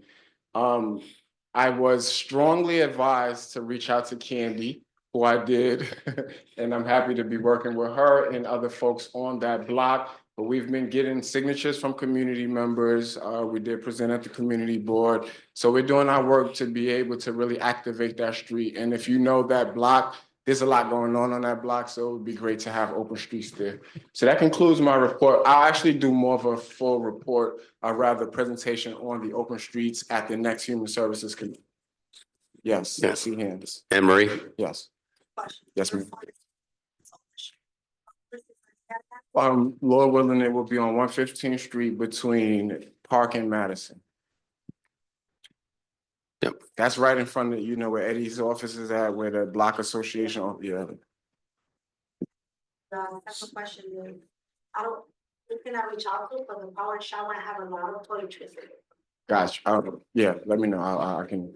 And, okay, any other questions? Oh, that's Michelle and then Sage? Yeah, sorry.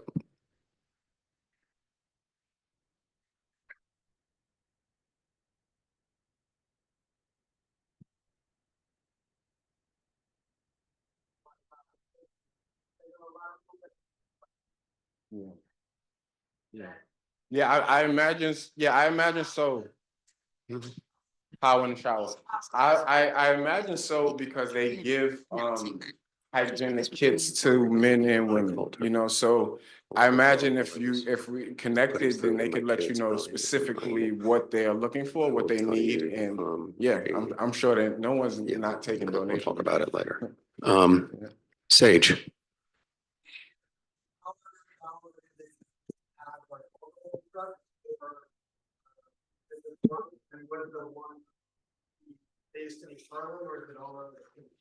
So right now they have I think 1 or 2 trucks in the city. Anybody from Human Services Committee, if I'm blanking on the numbers of those trucks. 2? Okay, so thank you. See, one committee on point. 2 in the city already. Go ahead. Get in Manhattan. Connecticut, yeah. And they have a main office in the Bronx where they say you can go and take showers. But the goal, he came to us because they want to apply for funding to come into East Harlem. So that was the purpose of the presentation. So yeah. They'll be back. He'll be back because he asked for the letter and he's gonna come back this month. So if anybody has any questions about anything, wants to connect before they come back, that would be great. Yeah. Great. Thank you. Anne Marie, last.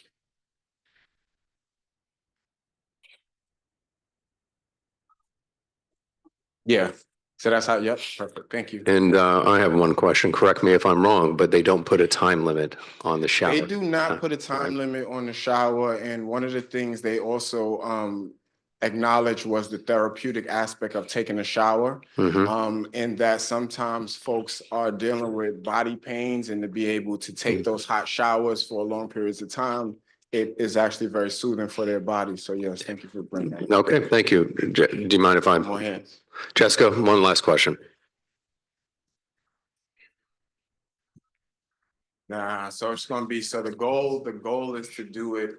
So we want to do it with the youth that we have for summer youth, and we usually have them for 6 weeks. So it should be running from, Lord willing, the beginning of July to mid-August. Okay, thank you. All right, thank you, Isaac. Asher, Youth and Education. All right, so we only had one thing on the agenda this month. We were supposed to have Not Another Child come and present on some of the youth programming they're doing in the community. However, there was a time conflict with another event they had, so they will be coming next month. The one presentation we had was from an organization called One Green Apple. They were requesting a letter of support. It's basically a like the educational apps with like the grades and communicate with the teachers. It was basically like that.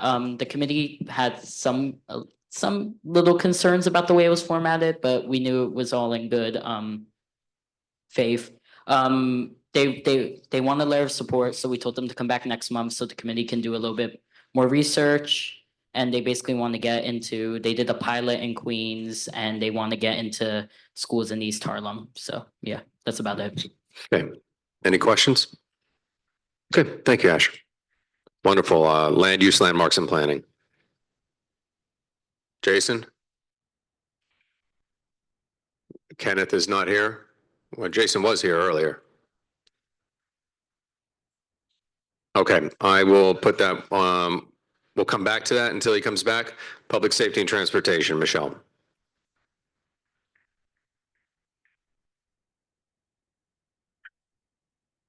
Hello, everyone. So, as you know, public safety and transportation, we get a lot of good conversation with the Department of Transportation. And they came again, and we were discussing the corridor from west to east and back and forth, the redesign of East 116th Street. So we had a lot of concerns. They want to put in bus lanes on either side of a very narrow area. And we had a lot of concerns, and we are going to be giving our concerns in writing to them because we disagreed with the changes. We did not take a motion to actually just say, hold on, no way, that's it. But we are going forth with our extreme concerns on how it would change our neighborhood. We also went back and discussed East 96th Street to 128th Street, the redesign that they want to do with that avenue, making Third Avenue, with a bus lane and a bike lane. So we're gonna write down our concerns, and if they do not respond within a short period of time, as in 3 weeks, we are going to just write a motion to say no. Thank you. One other thing is that we did have a motion, as Isaac had said earlier, and the motion was made by Carlos Diaz to provide a letter of support for an application for an open streets location to be managed by Another Choice Youth and Family Outreach, ACYFO, on 115th Street between Madison and Park Avenues, and the motion was seconded by Valerie Ponte and passed with 2 abstentions. Any questions? Emery? With Isaac, yes. Yep, correct. That was just the name of the organization, and they gave a sound presentation. They had filled out the all the paperwork, and that was how the vote went. Okay, great. We are going to continue discussions with East 116th Street, as well as the former redesign that they had presented on East 196th Street to 128th Street. Okay, Thank you. And we have a motion made by Carlos Diaz to provide a letter of support for the application for open streets location to be managed by Another Choice Youth and Family Outreach on 115th Street between Madison Park Avenues. Motion was seconded by Valerie Ponte and passed with 2 abstentions, Jewel Jones and Dawn Sanders. Nilsa Rama moves to adopt the letter of support. All those in favor? Aye.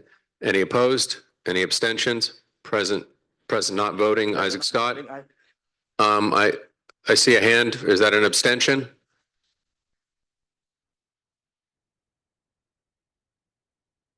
Yeah, you're.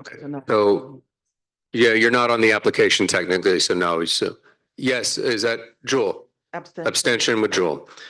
Okay, the motion carries. Thank you very much. Thank you. Now I'll bring up Jason Villanueva for land use, landmarks, and planning.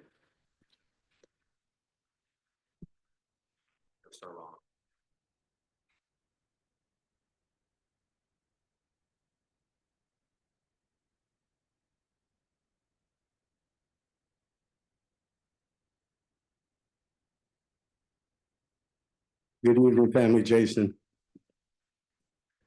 So long story short, we have an action item that's already on the agenda and the resolution has been provided to the board prior to the meeting. So prior to us getting to that item, I just want to flag one issue that was raised at committee recently. That's going to be in our old business moving forward.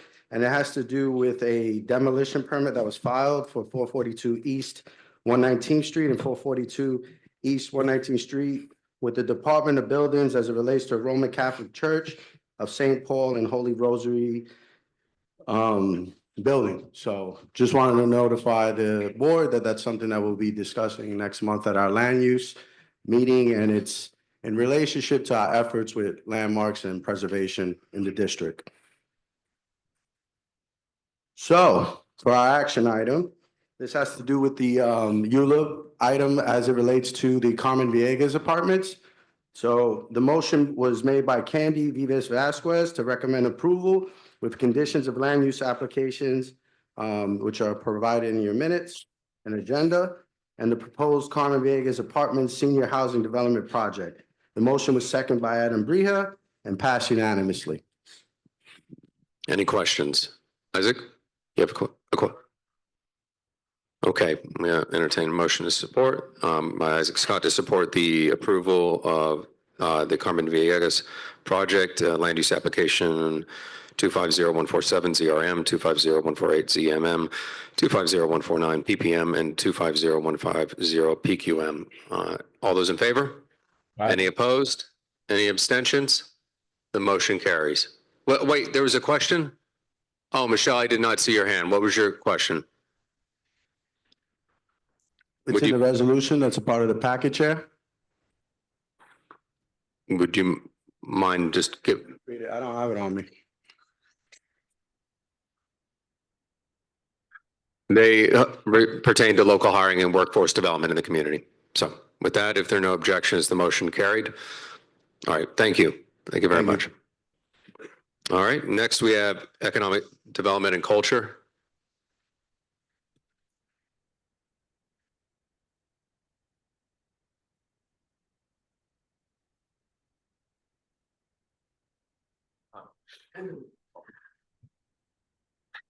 Good evening, everyone. We had 2 presentations. One of them you already heard. Reverend Uploud was here. Christopher, great to see you here tonight. They presented before the committee. Who was a little nervous tonight, so I'm going to repeat a little bit of what they do. I don't know. I think some of you guys look suspicious. You made them nervous. So we're going to go a little bit into it because I think it's great things for the community. They help with employment services, college access, youth development, mental health and wellness, financial counseling, affordable housing, free tax preparation, even though they're probably regretting that right now. I think it's by appointment, but I think they do a couple of walk-ins, right? You still got a couple of walk-ins in there? Yeah, they're probably regretting that one. And income support, community revitalization through business innovation, financial inclusion services anchored by the Urban Upbound Federal Credit Union. And then our next presentation was by Taller Boricua. They own a building, which is our motion for tonight. I do have a motion tonight, right? Yeah, pretty sure. Yeah, there we go. There we are. Thank you, Angel, for that delay. No, slow there, my friend. Motion was made by Anne Marie Vasquez to provide a letter of support to the Puerto Rican Workshop Bank in their endeavor to create a new art space for exhibitions and housing at 121 East 106th Street.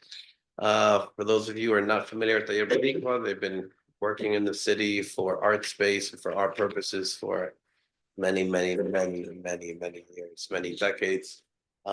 They actually own this building, but they're looking to get the capital project funding in order to revitalize it, to make it art space, to make it almost, they currently have space within Julia Burgos, but that is still year to year, so there's always, you know, some ambiguity where they could be, next year they may not get their lease. Actually, it's month to month. They have a monthly lease. So they're looking to do this with the building that they currently have. And obviously, we are always very interested in the arts and cultures in this neighborhood. And Any questions?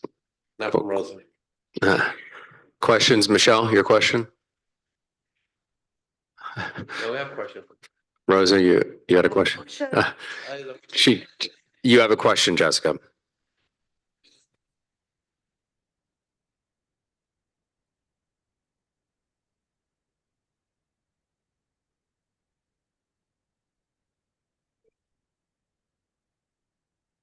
Historic funding, I don't think they're looking for that there because historical funding tends to keep what's, at least in my understanding, keep what's currently there. And they're actually looking to revitalize everything and change a lot of the infrastructure. So I'm not sure, but this is the request that they made to us. Anne Marie, do you have some clarification?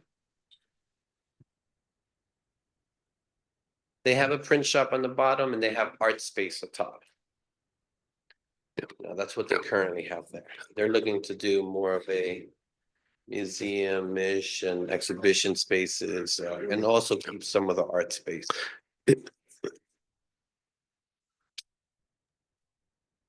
Yeah, I'd like to make a motion to approve. There's also funding for, through NISCA. We'll bring that up to them. Thank you for that comment. All right, thank you very much. I'm not sure, so I will, we have a motion, we have a letter of support for the Puerto Rican Workshop to create their new exhibition housing space. I will entertain a motion. Rosa, you want to fight Carlos over it? Carlos Diaz made a motion. Yeah, Charlie. All those in favor? Any opposed? Who's the second? Any opposed? There's not a second. It's a main motion. Any abstentions? The motion carries. Thank you very much. District needs and budget. Hello again, everybody. In March, our district needs and budget committee does not need to meet, but we met anyways for the sake of rebuilding. I just wanted to recognize again my small but mighty committee of doers, and a special thank you to Sage for the work that you've done on the narrative work that we've been doing in the committee. So the committee met to continue that work, building the narrative in anticipation for next year, so that we're not surprised by jumping back out of the summer straight into our district needs process, that we are building alignment with our committee's leaderships and goals. I have reached out to the committee chairs for their goals and information about what sort of actions your committee might be taking in the near future, and actions that you've already taken that you might like to see reflected in the budget process. Please, be aware that our committee is going to be reaching out to you to align our narrative work with the work of our committees. We also reviewed the work plan. Thank you again to Angel for coordinating the revisions to the work plan. We added additional touch points for committee work to inform the work of the district needs and budget committee and vice versa. And we look forward to continuing this work together. Thank you. Thank you very much. All right, with that, we'll go to executive. I want to thank everyone for, it was, we're about there a little over 3.5 hours. We had a presentation from and I'll have the meeting minutes ready for next month. Still churning them out. We had a great presentation from the parliamentarians in New York. which is why we're now rolling out this new process with main motions versus understanding the difference when we bundle. That becomes a new motion from the body, accepting the committee's recommendations. So again, they really distilled it in a very simple way. And one of the things that they drew out in crayon for us was that how we function as an organization, we have to follow the state laws, then the city law and charter, then we have our bylaws. And they really kind of pulled that process out and made it very easy to understand, whether it's coming to making agendas, whether you're a committee chair or the chair of the board, and how that all works in the organization. So really, you should go check it out. They've shared it. It should be on our website soon, to where you can download it and take a look at that and then listen to the presentation. But it's a very good power, like slide deck. We also jumped in. We had a couple announcements as well, but we had, a very robust conversation with bylaws revisions, made the announcement that we'll have the bylaws and charter committee coming out. So anyone who is interested, please, I need to know by next week, Friday, close of business. If you have interest, send me an email. If you want to send a CV, you can. I know what most of you do. Your interest, what you'd like to see, and what you think you can contribute on that committee, and then I will make my determination on who to appoint with that. So we had a very long conversation. We were all pretty shattered at the end, but positive, like doing the work. It was good work, and then all walked home in the rain. So with that, we're going to pick that conversation up. I want your engagement. I want to make sure you're involved. It's very important. When we did this process 9 years ago, it took a while, and it was a complete overhaul. We're not going forward with such an endeavor, but we are trying to streamline certain processes, are keeping things in mind. We put our heads together, we can find a solution to anything. So again, what we came out of as a general consensus, as we're going to come back, is we're going to try to pull the low-hanging fruit that we can get pushed forward right away, and then the rest that's more whether it needs to go to the general counsel or city law, like it did with the previous process from the years prior, from when we did the process years ago, that we allow that to be farmed out to the bylaws committee so they can take action and best advise us for the longevity's sake and posterity's sake of the board's work. Because as was mentioned earlier, there are a lot of us who are in this next cycle who are going to cycle off. Now, it doesn't mean we're going to ghost and we're going to be gone for the rest of our time. We'll be accessible. But when it comes to that kind of contribution, it will change. Those that are on the even years, then we'll have the next one, and then it starts the clock. Again, this is something that why it's going to be a bylaws and charter committee is they're actually challenging this in CB8, where, and we talked about this in Borough Board, where their charter committee is literally laying the groundwork to tell both the speaker and the mayor to say, you need to get rid of these term limits. It's not fair that, say, a state senator, a state assembly person can sit in there in perpetuity until they die, or a congressman. And here we're doing this volunteer work, and there's a lot of institutional knowledge. Although we're taking the measures now to preserve that and be preventative, there's nothing that precludes us from taking actionable stance going forward. So please come to our next executive committee. And once the bylaws form in rapid succession, they're going to go like that. So with that, I want to get you all out in time. If you have any questions, please reach out to me. I'm here at your service. So yes, Nelson Yetta. Mike, please. Yeah, sorry to make you stand. We're going to give you this.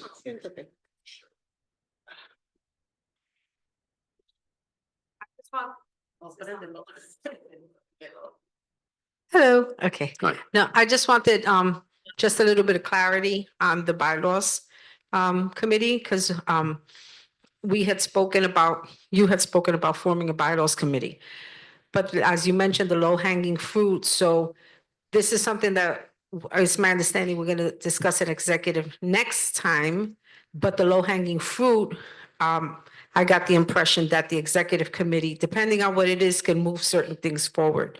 For instance, the changes so we align with the charter. I'm working on a spreadsheet and with able assistance from others regarding the term limits, so we can see, because there's one community board that had already adopted to have an election in 2025 to see how they could align. And so I know we're discussing that. But just so that, I'm understanding that when we discuss certain things that are just easy peasy, that the executive committee, I think the board needs to understand that the executive committee can move the stuff forward, and it's the more involved discussions that would happen through the bylaws committee. Is that correct? That is correct. For example, the attendance was one issue. That's a very easy thing to align. Another was removing certain committees that aren't necessary, like that we have been doing the work. So it can, in the absence of a bylaws committee, as it says in our bylaws, in the absence of, can move these items forward. But we had talked about that, and that's what we're going to come back to that discussion in April to all come to an alignment on what those items are. So I think that's important for the discussion. And again, I implore everyone here, log in. You don't have to all show up 50, or we're now at like what, 38? But you can log in and participate. We want to hear your voice. We want it transparent. We want it democratic. We want to hear and be engaged so we can go forward successfully. So with that, thank you, Nelson, for the clarifying question. With that, any new business? Any old business? One announcement, full board next month will be April 29th, so please check your calendar.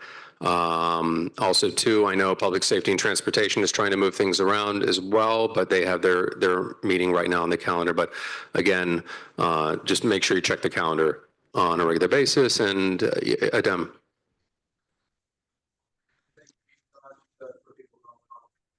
We'll discuss that at executive in April. But yeah, we have.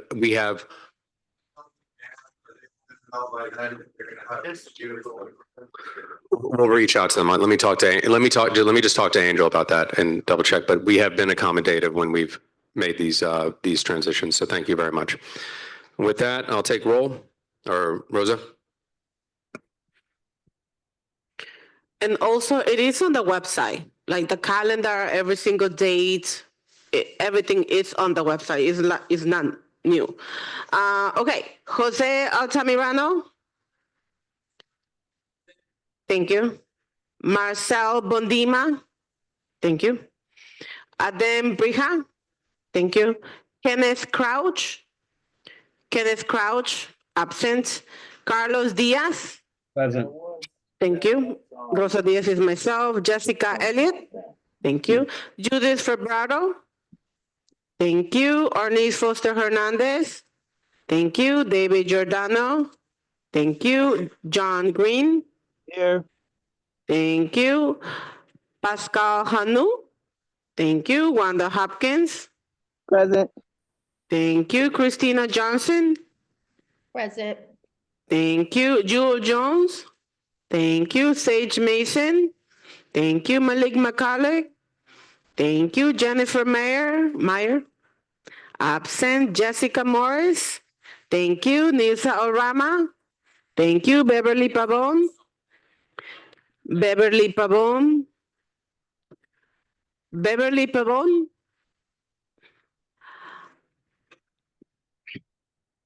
Samantha Pedreiro. Present.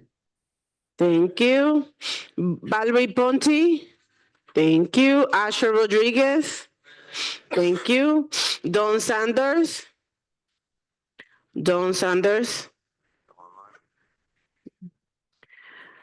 Xavier Santiago is here. Isaac Scott.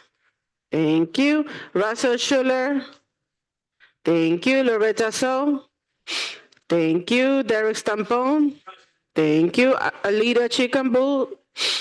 Absent. Vincent Torres. Thank you. Anne-Marie Vasquez. Thank you. Jason Villanueva. Thank you. Candy Bisbes Vasquez. Thank you. Nye Whitaker. Absent. Michelle Walter Clement. Thank you. Jason Wu. Thank you. That concludes our meeting at 9 o'clock or 8:58. So thank you very much. Have a good evening.